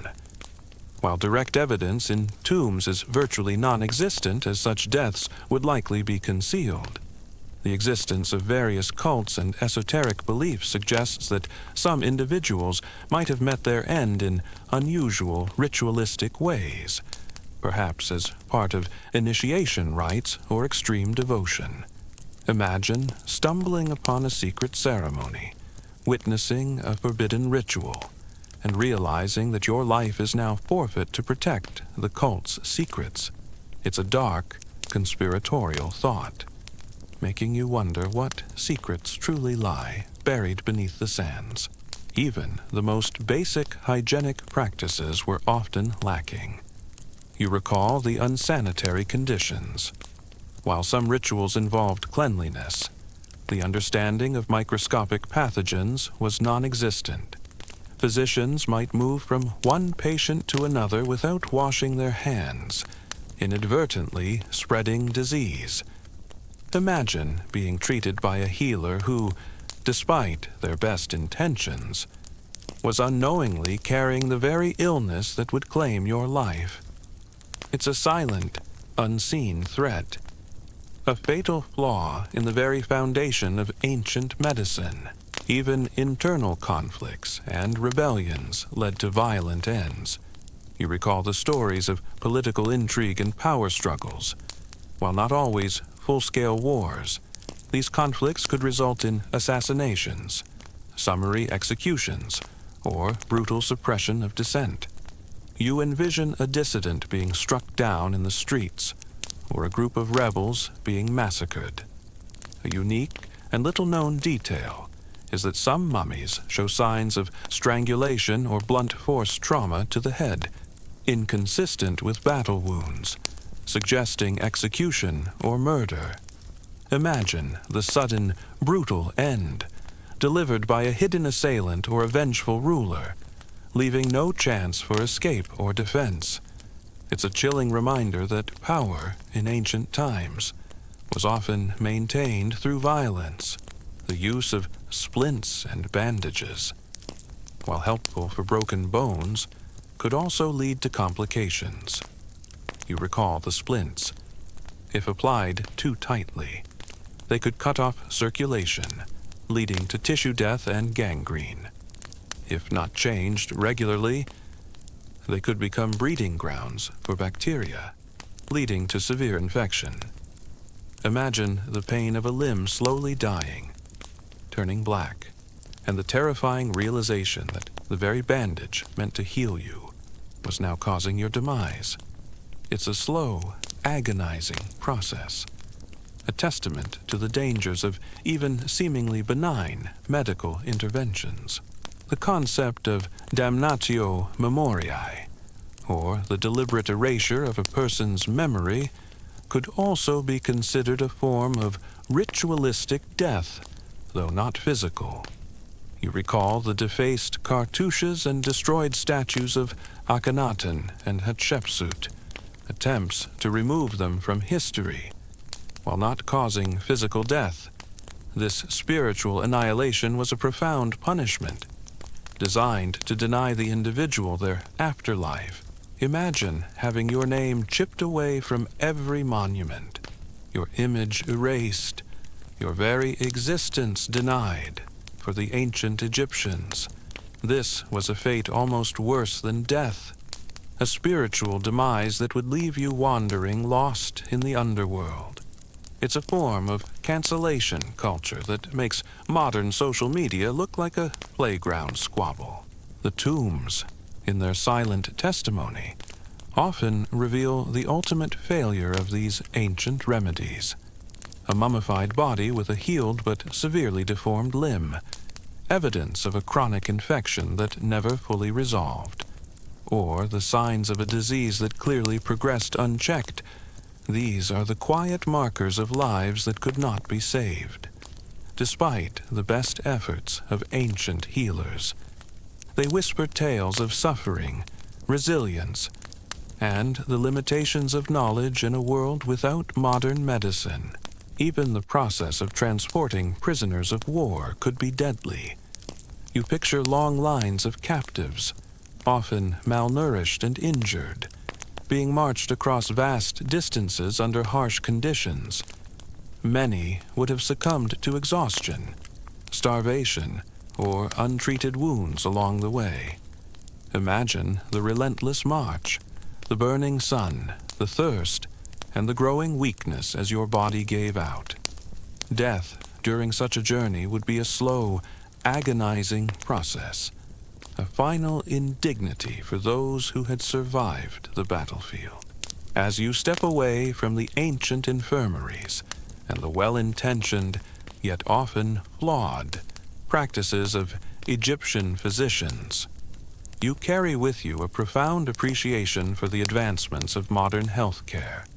The tombs, with their preserved bodies, are not just archives of individual lives, but also poignant reminders of humanity's long and arduous journey to understand and conquer disease. They whisper tales of pain, hope, and the countless lives claimed by ailments that, today, are often just a minor inconvenience, reminding you that even the most dedicated healers sometimes inadvertently contributed to a horrible end. A unique and little-known detail is the occasional discovery of unusual burials that don't fit the standard mummification or burial practices. These might include bodies buried in strange positions, or in locations not typically used for internment, sometimes with signs of trauma that are difficult to explain naturally, while most are likely due to poverty, lack of resources, or hasty burials. Some researchers ponder if a very small percentage might hint at non-standard, perhaps ritualistic, ends. Imagine finding a body curled in a fetal position, buried shallowly outside a formal cemetery, with no grave goods. It raises questions about the circumstances of their death and burial. You've just navigated the perilous landscape of ancient Egyptian medical practices, where well-intentioned efforts sometimes led to dire consequences. Now, let's turn our gaze to an even more primal and unpredictable force, nature itself.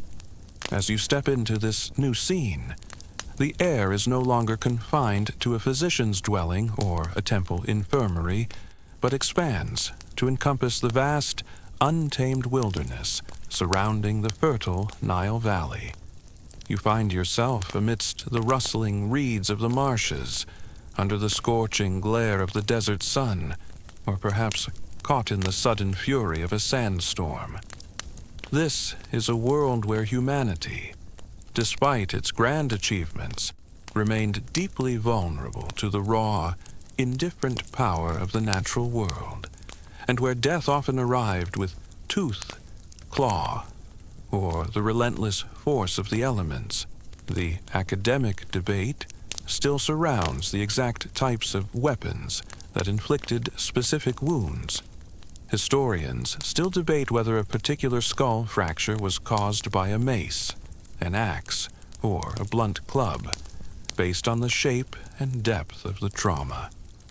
The forensic analysis of ancient injuries is a complex field, often relying on comparative studies with modern weapon impacts. Was it a swift, clean strike, or a prolonged, brutal assault? The precise details are often lost to time, but the evidence of violence is undeniable. Consider the Nile, the very lifeblood of Egypt, yet also a source of immense danger. Common historical fact tells us that the river teemed with formidable creatures.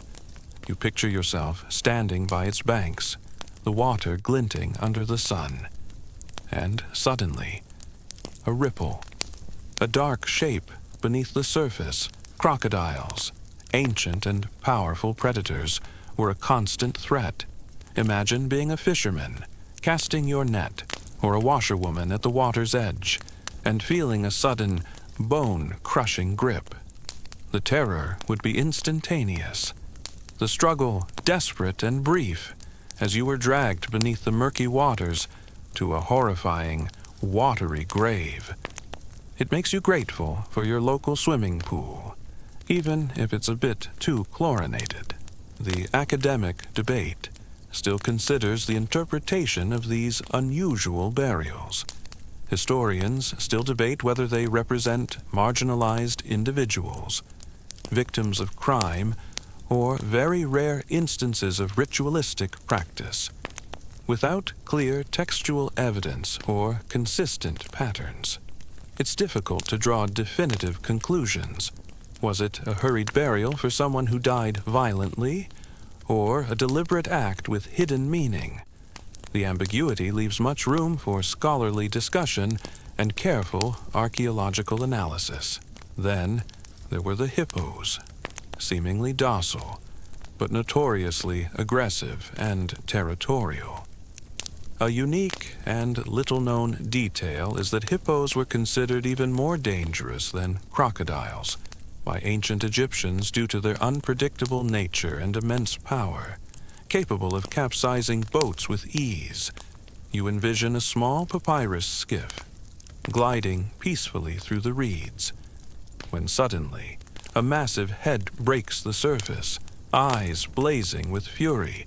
Imagine the sudden lurch, the splintering wood, and the terrifying plunge into the water, surrounded by these colossal beasts. Death by drowning, or by being crushed by their powerful jaws, would be a swift and brutal end, leaving little trace in the vastness of the river. It's enough to make you stick to land-based transportation. The use of naval warfare, while less prominent than land battles, also led to drowning and combat injuries.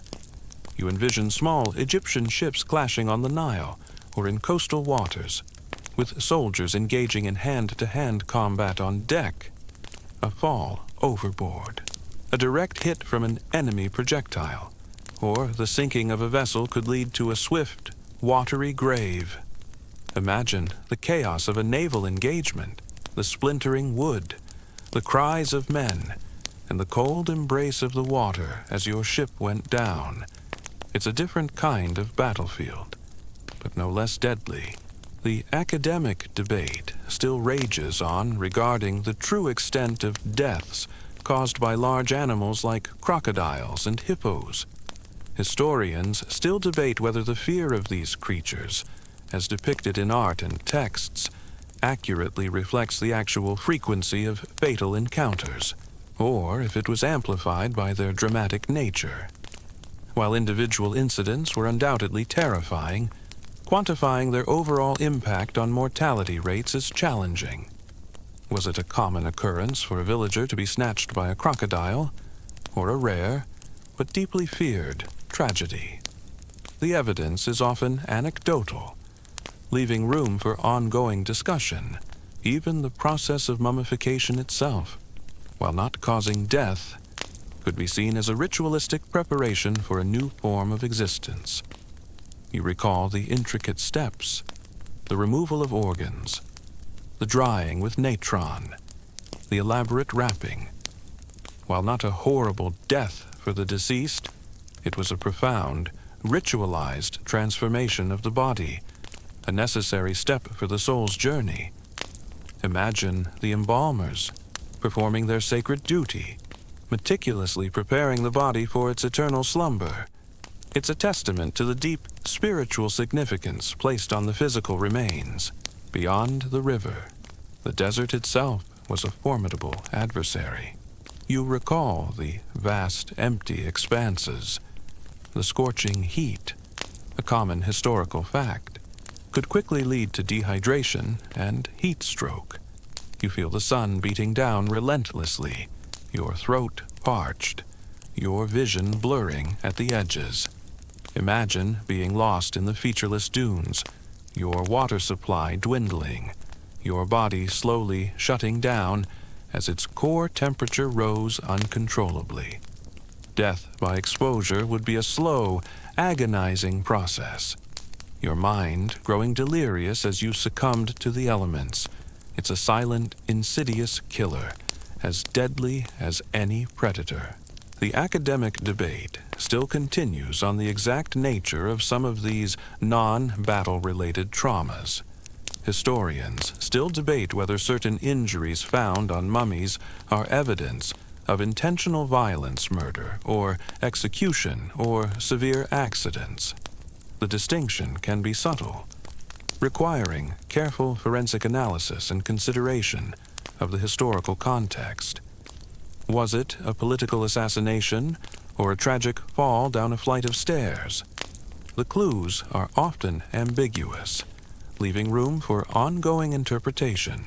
Sandstorms, while perhaps less common, were terrifying natural phenomena. You picture a clear blue sky suddenly turning ominous, a wall of swirling sand approaching from the horizon. Imagine being caught in such a storm, the stinging grit assaulting your eyes and lungs, the disorientation, the suffocating sensation as the air grew thick with dust. Death by suffocation or being buried alive under shifting dunes would be a terrifying, claustrophobic end, with no escape from nature's fury. It makes you grateful for weather forecasts and sturdy buildings. The concept of divine justice could also lead to what the Egyptians perceived as ritualistic deaths. You recall the belief in divine punishment. If a person committed a grave sin or blasphemy, and then died suddenly and horribly, it would be seen as a direct act of the gods, a ritualistic execution by divine hand. The specific manner of death might even be interpreted as symbolic, reflecting the nature of their transgression. Imagine a thief suddenly struck down by a snake bite after robbing a temple. For the ancient Egyptians, this would not be an accident, but a divinely ordained retribution. It's like karma, but with a much more immediate and terrifying delivery service. The desert also harbored venomous creatures. You recall the scorpions and snakes.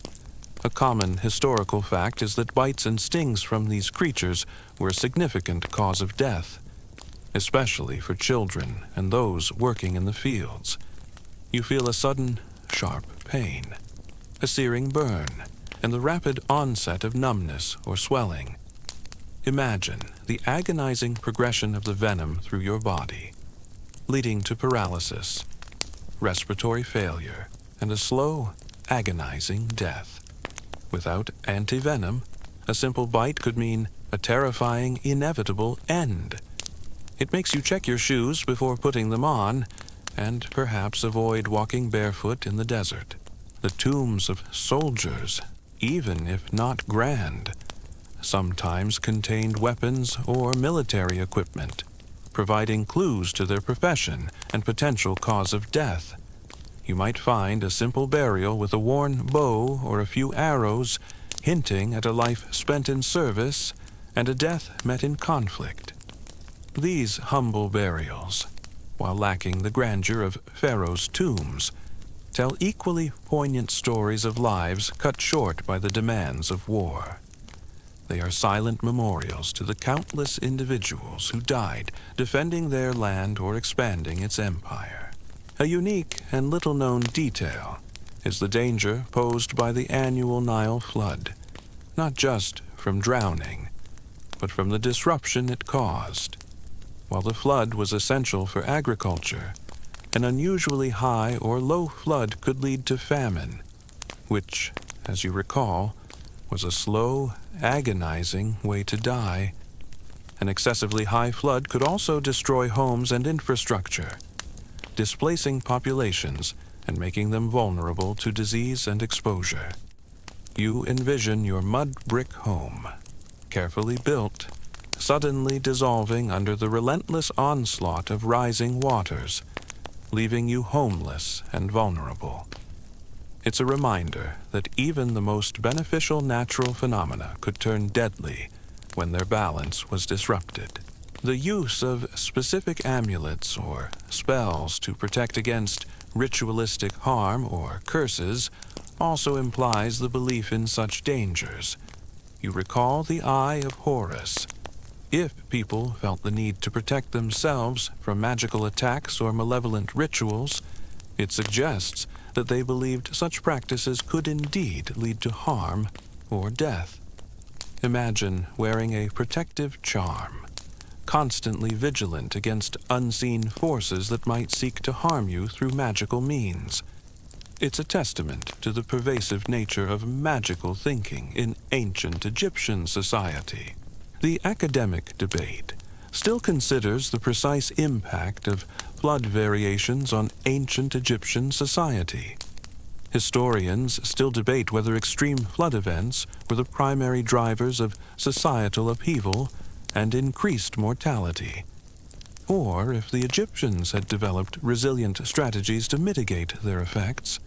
While textual records mention periods of famine linked to poor floods, quantifying the direct deaths caused by flood-related disasters remains a complex challenge. Was it a constant threat that shaped their entire civilization, or a manageable risk that they largely overcame?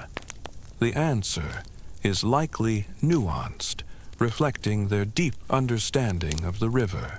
You've just explored the subtle, yet deadly, dangers that lurked in the everyday lives of ancient Egyptians, from cooking fires to collapsing homes. Now, let's turn our attention to a more overt and brutal cause of death conflict.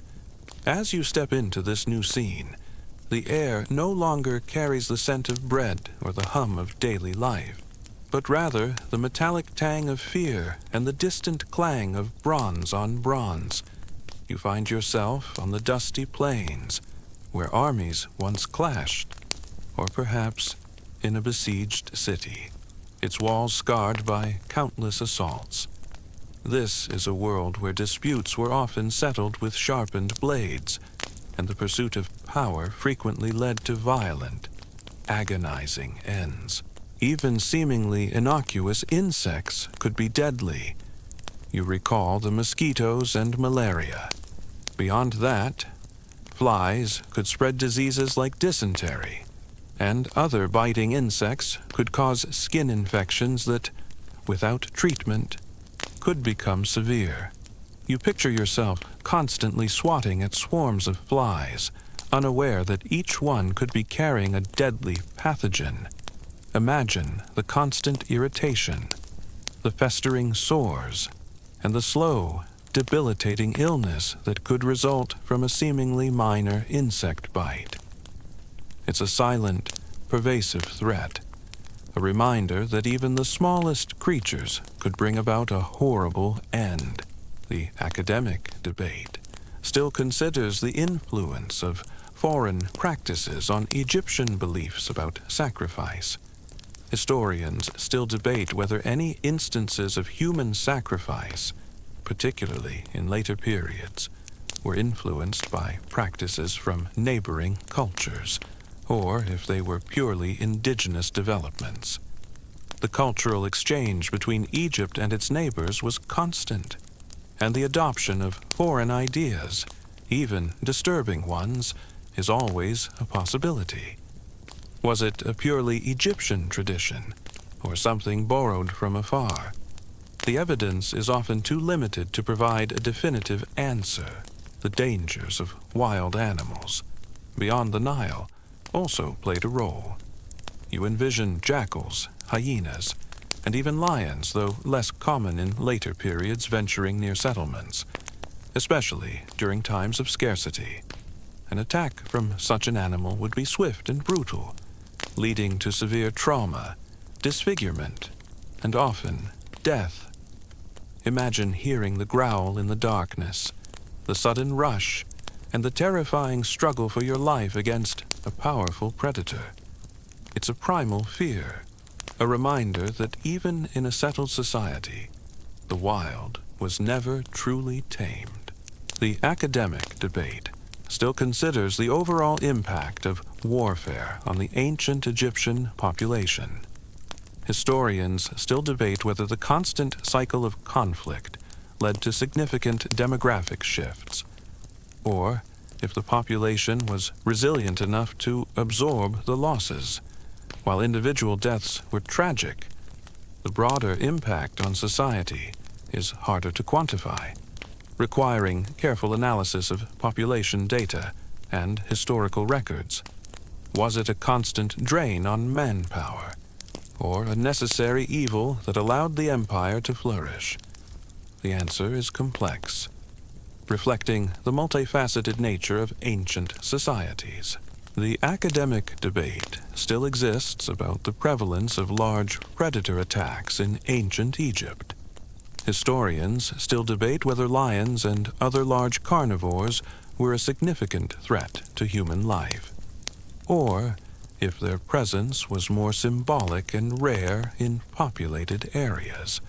While evidence of human-animal conflict exists, distinguishing between hunting accidents and predatory attacks can be challenging.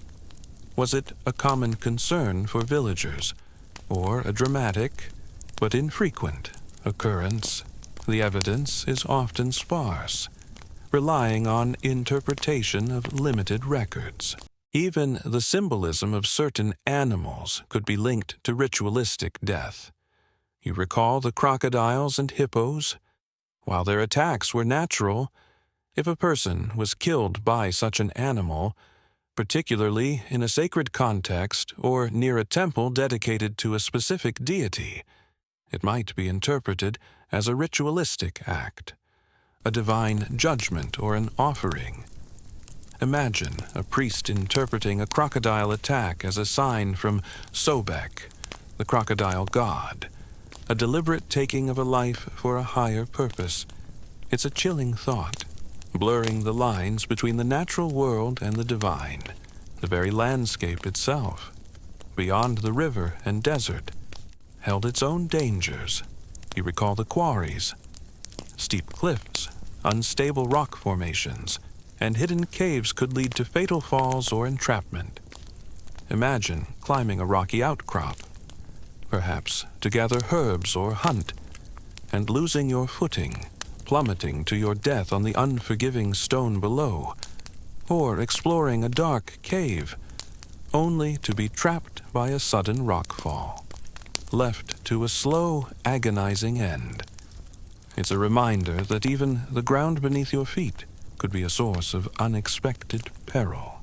The aftermath of battle was often as deadly as the conflict itself. You consider the wounded left on the battlefield, bleeding from their injuries, exposed to the elements, and vulnerable to infection. Common historical fact tells us that medical care on the battlefield was rudimentary, if it existed at all. You feel the searing pain of a deep wound, the chilling cold of blood loss, and the growing weakness as your life slowly ebbs away. Imagine lying on the ground, surrounded by the dead and dying, knowing that your chances of survival are slim. Death from infection, gangrene, or simple exposure would claim many who initially survived the fighting. It makes you appreciate modern emergency services. Even the weather, beyond sandstorm, could be deadly. You recall the heat.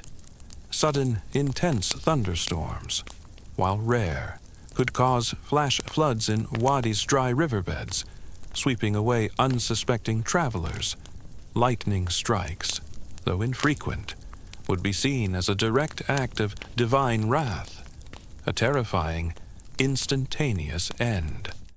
Imagine the sky suddenly darkening, the roar of thunder, and the terrifying realization that you were caught in a sudden deluge with no high ground to escape to.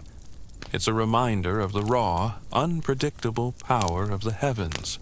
The very act of burial, especially for the elite, was a highly ritualized process, designed to ensure the deceased's eternal well-being.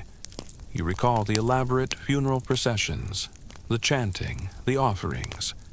While not involving death, the meticulous nature of these rituals underscores the profound significance placed on the transition from life to afterlife. Every step, every word, every gesture was imbued with meaning, designed to guide the soul safely to its eternal resting place. It's a performance for the gods, a final act in the drama of life. The dangers of poisonous plants and fungi, while perhaps less dramatic than animal attacks, also contributed to accidental deaths. You envision someone foraging for food or medicine, inadvertently consuming a toxic berry or mushroom, without botanical knowledge or a clear understanding of what was safe. Such mistakes could lead to agonizing internal distress, organ failure, and a slow, painful demise. Imagine the burning sensation, the nausea, the rapid deterioration as your body struggled against the ingested poison. It's a silent, insidious killer, a hidden danger in the seemingly benign plant world. Then there's the danger of working inside the tombs, deep within the earth. As you venture into the newly carved passages, the air grows heavy and still. The only light comes from oil lamps, casting dancing shadows and filling the air with smoke. The constant chipping and hammering create a deafening cacophony that echoes through the confined spaces. You feel the dust coating your throat, making every breath a struggle. The risk of rock falls, though perhaps less common in the solid bedrock, was ever present. Especially during the initial excavation, imagine a sudden tremor, a cascade of loose stones from the ceiling, and the terrifying realization that you are trapped, buried alive in the very monument you helped create. It's a claustrophobic nightmare, a silent, suffocating end. You might complain about your cubicle being small, but at least it's not prone to collapsing on you. The academic debate still considers the role of accidental poisoning from natural sources. Historians still debate whether deaths from poisonous plants or fungi were a significant, but often unrecorded, cause of mortality, or if ancient Egyptians had sufficient knowledge to avoid most toxic flora. While direct evidence is hard to find in skeletal remains, the potential for such accidents was certainly present. Was it a common mistake, or a rare but tragic occurrence? The answer remains largely speculative. As you step away from the echoes of ancient conflict, you carry with you a profound understanding of the brutal realities of war in a world without modern armaments or medical care. The tombs, with their scarred and broken inhabitants, are not just monuments to individual lives, but vast, macabre archives of humanity's long and bloody history of conflict. They whisper tales of courage, suffering, and the countless lives claimed by the sword, the spear, and the arrow, reminding you that even in the grandest civilization, death often arrived with the clang of steel and the roar of battle. The tombs, in their silent testimony, often hint at these natural ends not through dramatic inscriptions, but through the absence of other causes or the context of the burial. A body found with no signs of violence or disease, but in a remote desert location, might suggest death by exposure. A skeleton with signs of chronic malnutrition during a period of documented famine points to the harsh realities of agricultural failure. They are quiet markers of humanity's enduring struggle against the relentless forces of the natural world. As you step away from the unsettling whispers of ritualistic departures, you carry with you a profound understanding of the complex relationship between life, death, and belief in ancient Egypt. The tombs, with their silent inhabitants, are not just repositories of the dead, but also enigmatic archives of a society that grappled with the mysteries of existence, sometimes resorting to extreme measures in their pursuit of divine favor or eternal life. They whisper tales of devotion, fear, and the chilling possibility that some lives were not just ended, but deliberately offered for purposes we can now only begin to comprehend. As you step away from the raw, untamed power of ancient Egyptian nature, you carry with you a profound understanding of humanity's enduring vulnerability to the elements and the creatures that share our planet. The tombs, with their preserved bodies, are not just archives of individual lives, but also poignant reminders of the countless lives claimed by the tooth, claw, and indifferent fury of the natural world.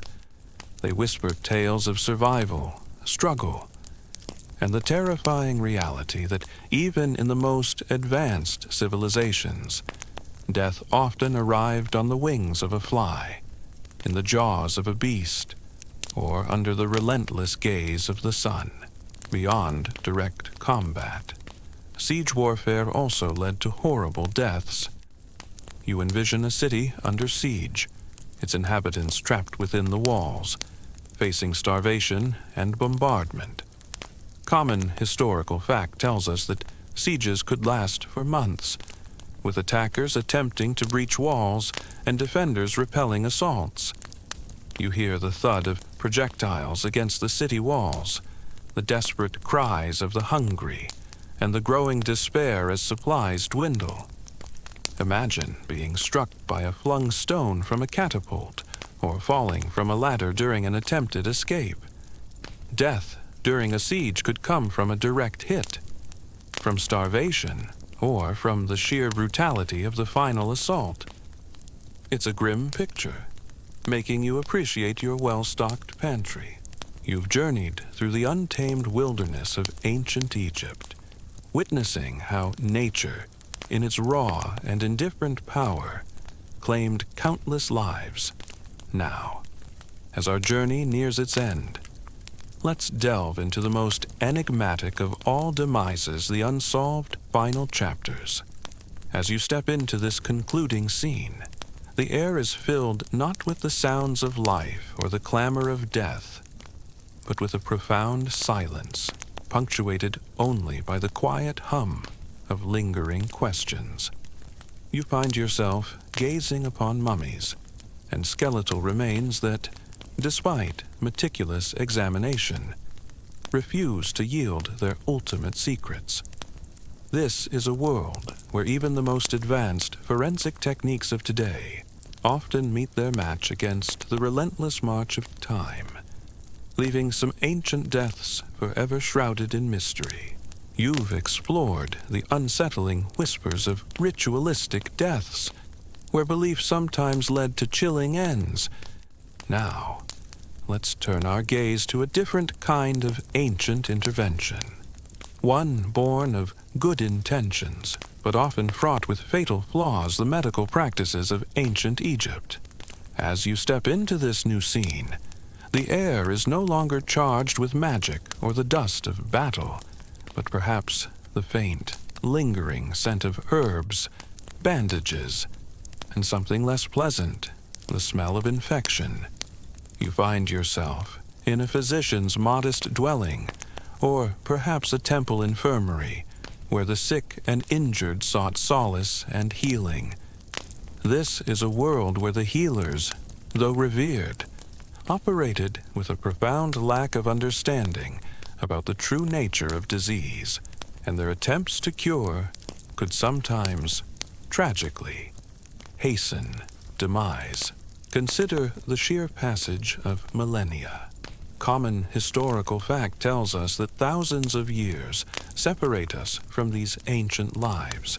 You picture the slow erosion of evidence, the decay of soft tissues, the subtle changes in bone structure that make precise diagnosis incredibly challenging.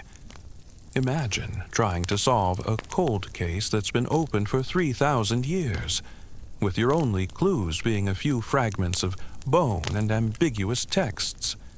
The very act of preservation, while remarkable, can also obscure vital details, as embalming processes sometimes altered or removed evidence that would be crucial for modern forensic analysis. It makes you appreciate the freshness of your morning coffee, even if you sometimes forget where you put your keys. You've witnessed the brutal realities of ancient conflict, where lives were extinguished by the clang of steel and the roar of battle. Now, let's drift into a more unsettling realm, one where death was not always accidental or a consequence of war or disease, but a deliberate act, sometimes shrouded in ritual and ceremony. As you step into this new scene, the air feels hushed, almost reverent, yet tinged with a chilling undercurrent of ancient purpose. You find yourself in the shadowy corners of a burial chamber, or perhaps near a forgotten cult site, where the line between life and death, and between sacrifice and murder, blurs into the mists of time. This is a world where the gods sometimes demanded more than offerings of incense and bread. One particularly unique and little-known detail is the phenomenon of mummy unwrapping in the 19th and early 20th centuries, which, while providing initial insights, often damaged valuable forensic evidence. You recall the Victorian fascination with ancient Egypt, leading to public unwrapping events. Imagine a crowd gathered, eager to see the ancient dead, while vital clues about cause of death were inadvertently destroyed by enthusiastic, yet unscientific, handling. This early, less careful approach to archaeology means that many mummies were examined before modern forensic techniques were developed, leaving their true stories incomplete. It's a chilling thought that our ancestors, in their curiosity, might have erased the very answers we seek today. Consider the role of the ancient Egyptian physician. Common historical fact tells us that they were highly respected members of society, often trained in specialized fields, from dentistry to internal medicine. You picture a physician, perhaps a stopon-adatu doctor, meticulously examining a patient, their brow furrowed in concentration. They would consult papyrus scrolls, filled with observations and remedies passed down through generations.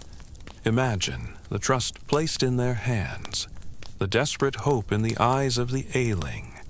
Yet, despite their dedication, their understanding of anatomy and physiology was rudimentary, and their treatments, while sometimes effective, were often based on superstition or trial and error. It makes you grateful for modern medical schools, even if they cost an arm and a leg. The academic debate still rages on regarding the ethical implications of these early archaeological practices.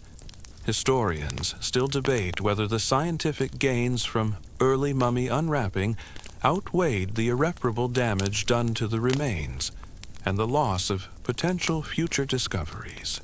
Was it a necessary step in the evolution of Egyptology, or a regrettable period of destructive curiosity? The answer is complex, balancing historical context with modern ethical standards. Even the simple act of training for battle could be dangerous. You picture young men practicing with their weapons, sparring with wooden staves or blunt blades. Accidents, though perhaps less frequent than in actual combat, could still occur, leading to broken bones, concussions, or other injuries that could prove fatal in a world without modern medicine. Imagine a misjudged swing, a sudden fall, and the terrifying realization that a training exercise has turned deadly. It's a reminder that even preparation for conflict carried its own risks. Then there are the royal mummies, whose lives and deaths were often shrouded in political intrigue and secrecy. You recall the grand pharaohs, while some, like Tutankhamun, have been extensively studied. The exact cause of death for many remains elusive. Common historical fact tells us that ancient records are often biased, glorifying rulers and omitting inconvenient truths. You imagine a pharaoh dying suddenly, perhaps under suspicious circumstances, and the court hastily concocting a convenient narrative to maintain stability. Was it a natural illness, or a hidden assassination? The political stakes were incredibly high, making accurate record-keeping a secondary concern to power. It's like trying to get a straight answer from a politician. But with higher stakes, the tombs, once again, offer a silent, often grim, critique of these ancient medical practices.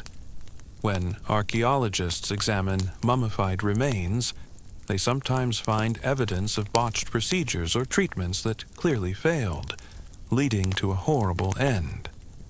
One particularly unique and little-known detail is the discovery of trepanated skulls, as mentioned briefly before, where the patient clearly did not survive the procedure, indicated by a lack of bone regrowth around the hole.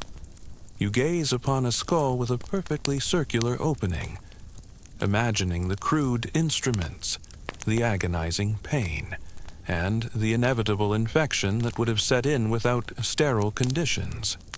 This wasn't just a failed surgery. It was a slow, agonizing death from brain infection, a testament to the dangers of early neurosurgery. It's a chilling reminder that sometimes the cure was worse than the disease.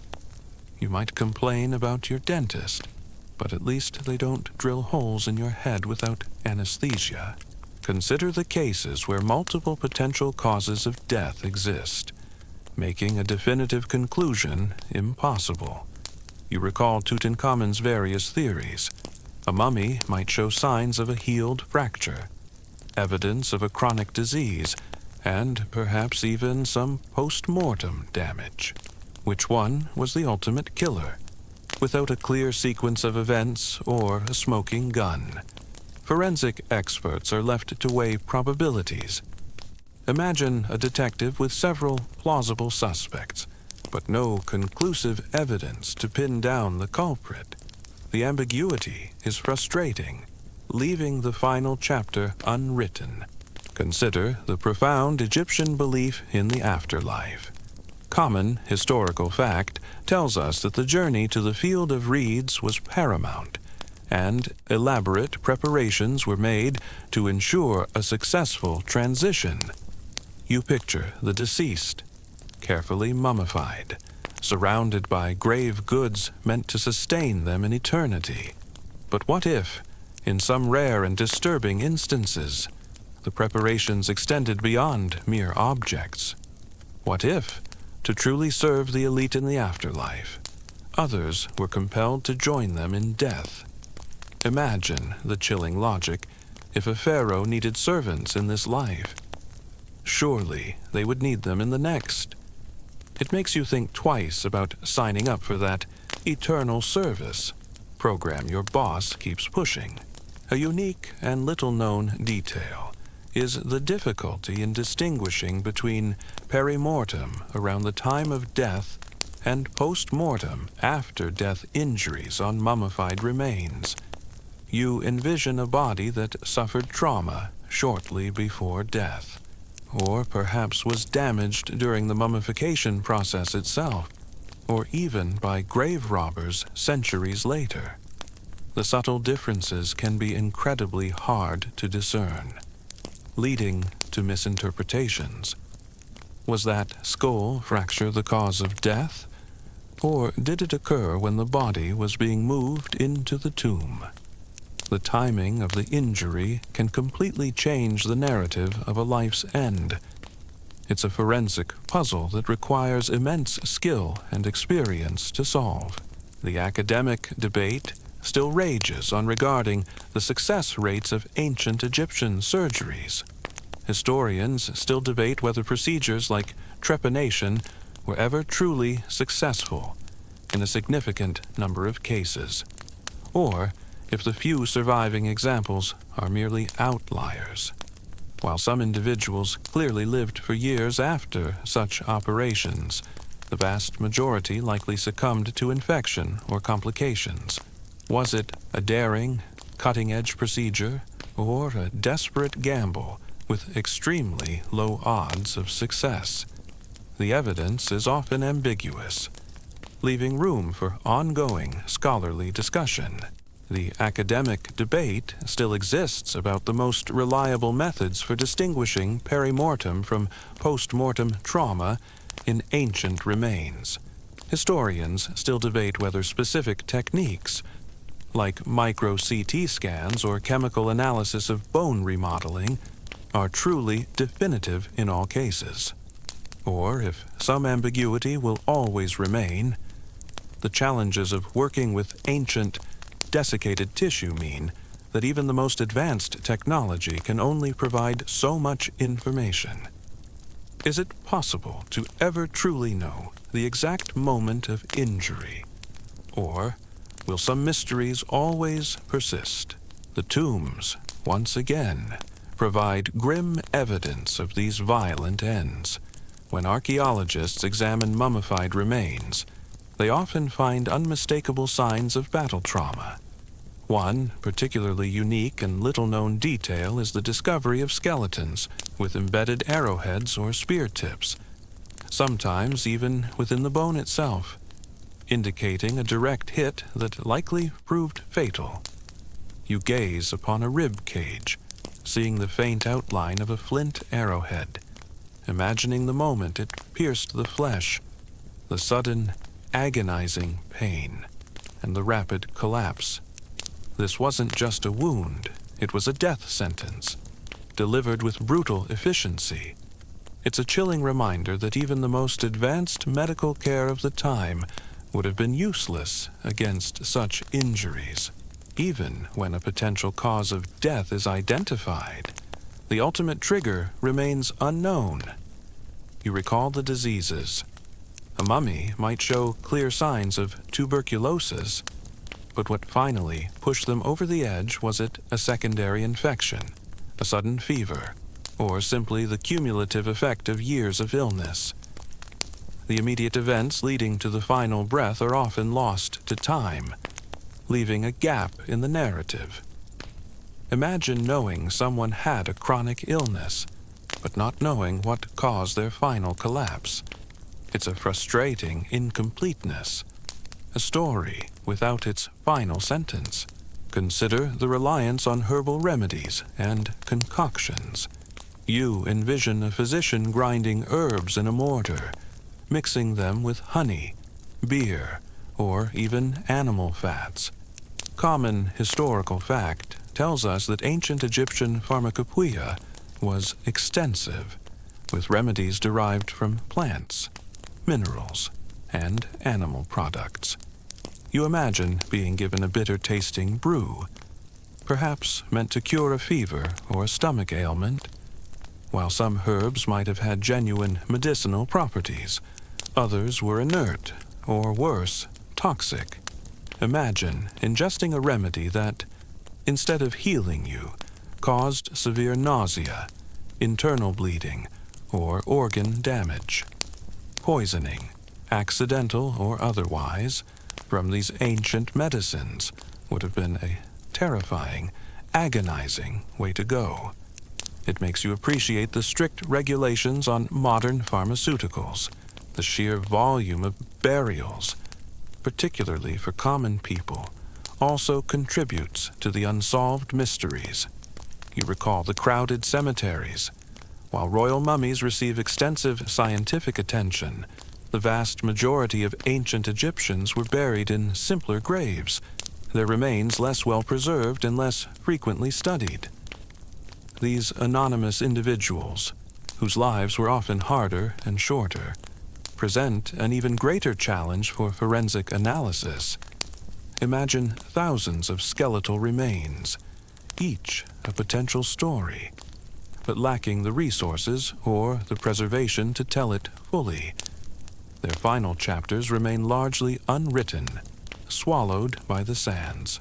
One particularly unique and little-known detail is the evidence of retainer sacrifices, particularly from the early dynastic period. While not as widespread or well-documented as in some other ancient cultures, archaeological findings in certain early royal tombs suggest that members of the pharaoh's court, servants, or even animals, were sometimes interred alongside their ruler, presumably to continue their service in the afterlife. You gaze upon a cluster of smaller, simpler burials surrounding a grand royal tomb, each containing a body, sometimes with signs of a sudden, non-violent death. Imagine being a loyal servant, living a life dedicated to your pharaoh, only to have that loyalty extend beyond the grave. The thought of being chosen to accompany your ruler into eternity, not by natural means, but by a ritualistic end, sends a shiver down your spine.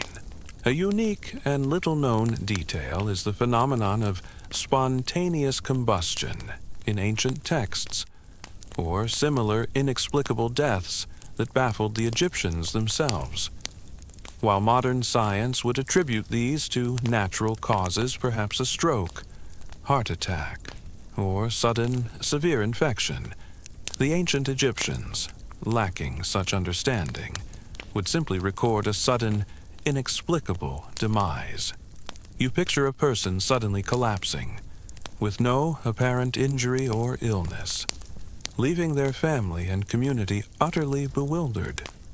Imagine the fear and confusion, the desperate search for a supernatural explanation when none seemed to fit. It's a reminder that some mysteries were just as baffling to them as they are to us.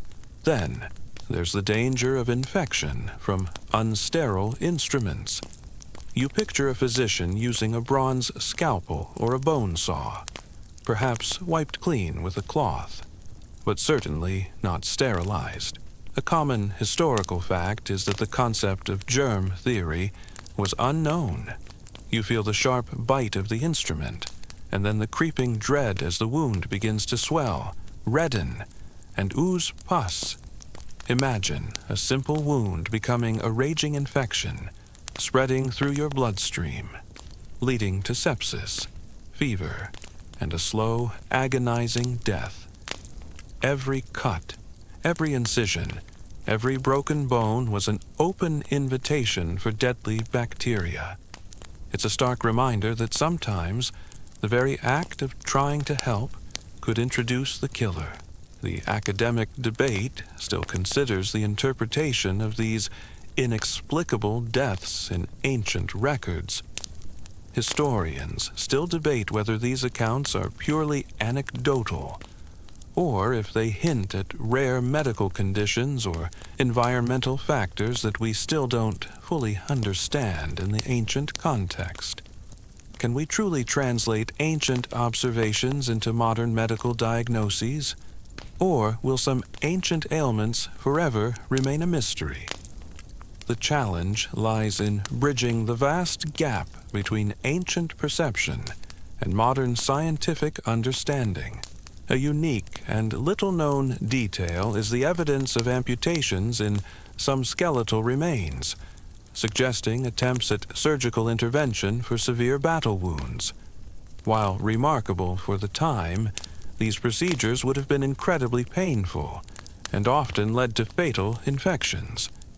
You see a bone that has been cleanly cut, but with signs of subsequent infection, indicating that the patient likely died shortly after the operation. Imagine the agony of such a procedure, performed without anesthesia, and the desperate hope that it would save your life, only for infection to claim you anyway. It's a testament to both ancient medical ambition and its limitations. Even the absence of evidence can be a mystery. You recall the lack of clear evidence for certain forms of death. A body might show no signs of trauma, no clear pathology, leaving forensic experts scratching their heads. Was it a sudden cardiac event? A rapid-acting poison that left no trace, or something else entirely?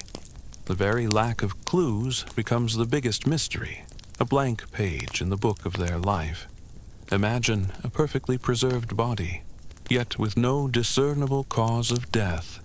A silent enigma defying all attempts at explanation.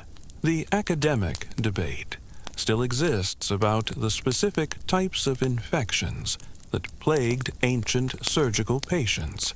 Historians still debate whether specific skeletal lesions or signs of chronic infection are attributable to post-surgical complications, or if they were pre-existing conditions. The microscopic analysis of ancient pathogens is a complex field, often relying on indirect evidence. Was it the surgery itself that caused the fatal infection? Or was the patient already suffering from a debilitating disease? The answers are often elusive, lost in the microscopic world of ancient bacteria. The deliberate concealment of a cause of death, particularly in cases of murder or political assassination, also contributes to the unsolved nature of some ancient deaths. You recall the political intrigue.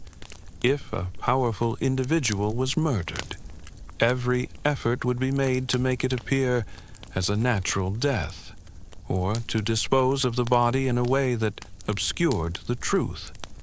Imagine a carefully planned poisoning, or a subtle act of violence designed to leave no trace. The ancient Egyptians were certainly capable of such cunning, leaving modern investigators with a truly cold case.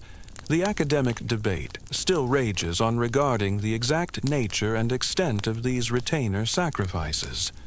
Historians still debate whether these individuals were truly sacrificed, perhaps by strangulation or poisoning, or if they willingly took their own lives, or were simply buried at the same time as the pharaoh due to natural causes. The evidence is often ambiguous, relying on the context of the burials and the absence of obvious trauma. Was it a forced, ritualistic killing, or a voluntary act of devotion? The truth is likely complex, but the very possibility is unsettling. The limitations of ancient medical knowledge meant that many diseases were simply not understood or recognized. You recall the lack of germ theory. A person might have died from a complex metabolic disorder, an autoimmune disease, or a rare genetic condition that would be diagnosed today, but was completely unknown in ancient times. Their death would simply be recorded as illness, or death by the will of the gods, with no further explanation. Imagine suffering from a mysterious ailment, your body slowly failing, with no one able to understand or explain what was happening to you. It's a poignant reminder of the vast gulf between ancient and modern medical understanding. A unique and little-known detail is the use of animal dung in some remedies. You envision a physician applying a poultice made from, say, crocodile dung, believing it had healing properties. While perhaps intended to draw out impurities, such practices would have introduced countless bacteria and pathogens into open wounds, leading to severe infections and a horrible death. Imagine the smell, the unsanitary nature of it, and the terrifying realization that the very thing meant to heal you was actively poisoning you.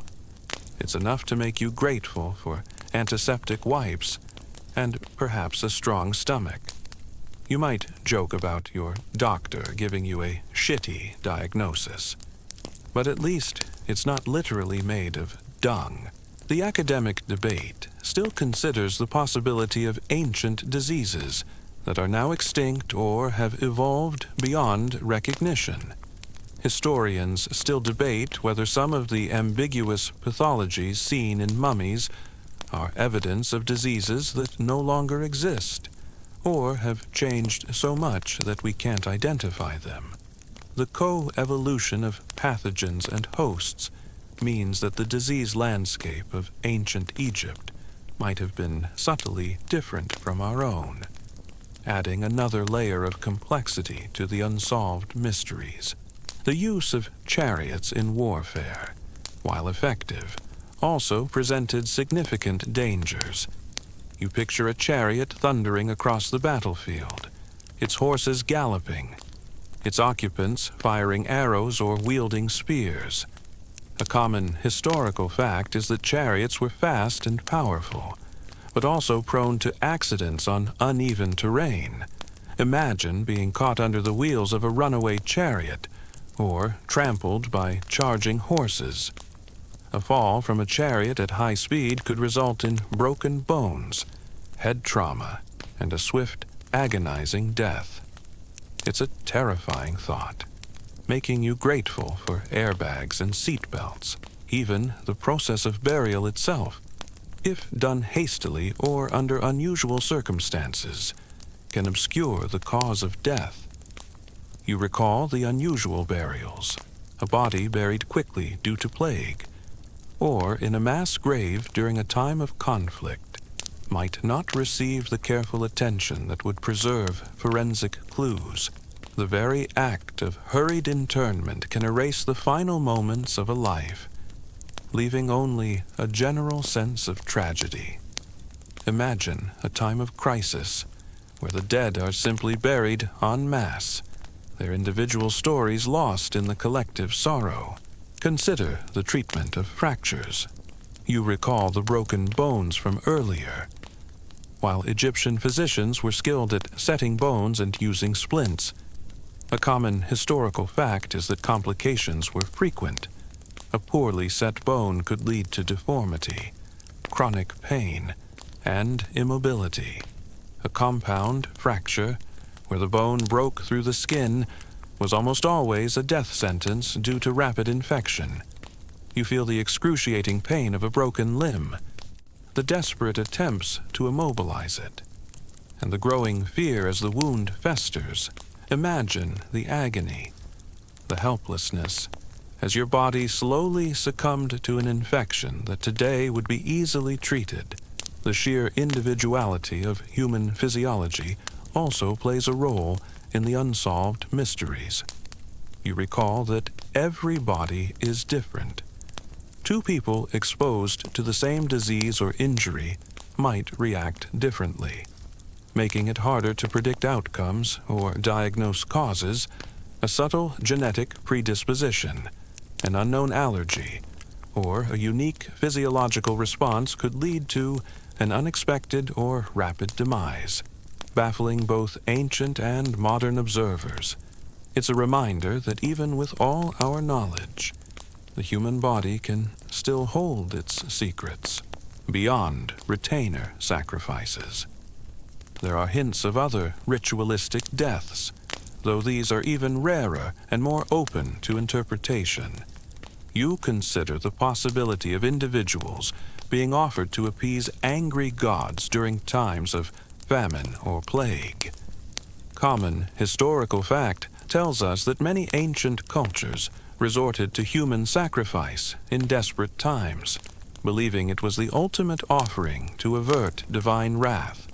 You picture a community gripped by fear, their crops failing, disease rampant, and the desperate decision to offer a life to the heavens. Imagine being chosen for such a fate. The solemn procession, the final moments before the ultimate sacrifice, all for the perceived well-being of your people. It's a heavy thought, a testament to the desperate measures people would take in the face of overwhelming adversity. The tombs, in their silent, enduring presence, ultimately stand as monuments not just to the lives lived, but to the mysteries that remain. They are vast, macabre archives of human mortality, filled with stories that are complete, stories that are partially told, and stories that are forever lost to the sands of time. As you gaze upon these ancient remains, you are left with a profound sense of wonder and perhaps a touch of melancholy for the lives whose final chapters will never truly be known. You have completed your journey through ancient tombs, where tales of gruesome death have been revealed, from mysterious illnesses to everyday accidents, from the atrocities of war to macabre rituals, and finally to unsolved mysteries. Now, as the lights dim and the whispers of history quieten, let your mind drift into silence. Imagine the ancient souls finding their eternal peace, no longer haunted by the horrors of earthly life. All pain, all fear, all mystery fade into the night. Let these stories gently lull you into a deep sleep, where your dreams will no longer be disturbed by the ghosts of the past. Even dental practices, while rudimentary, could lead to fatal complications. You recall the worn teeth. Ancient Egyptian dentists would attempt to extract decayed teeth or drain abscesses, often with crude tools. A unique and little-known detail is that some mummies show evidence of extensive facial bone destruction around the jaw, indicative of severe, untreated dental infections that spread to the surrounding tissues and even the brain.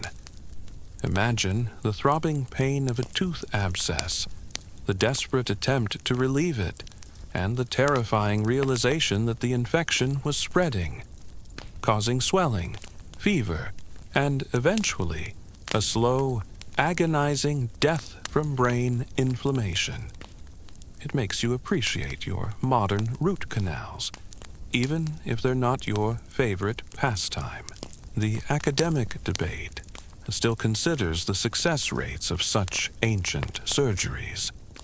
Historians still debate whether these amputations were ever truly successful in saving lives, or if they primarily served to prolong suffering before an inevitable death from infection.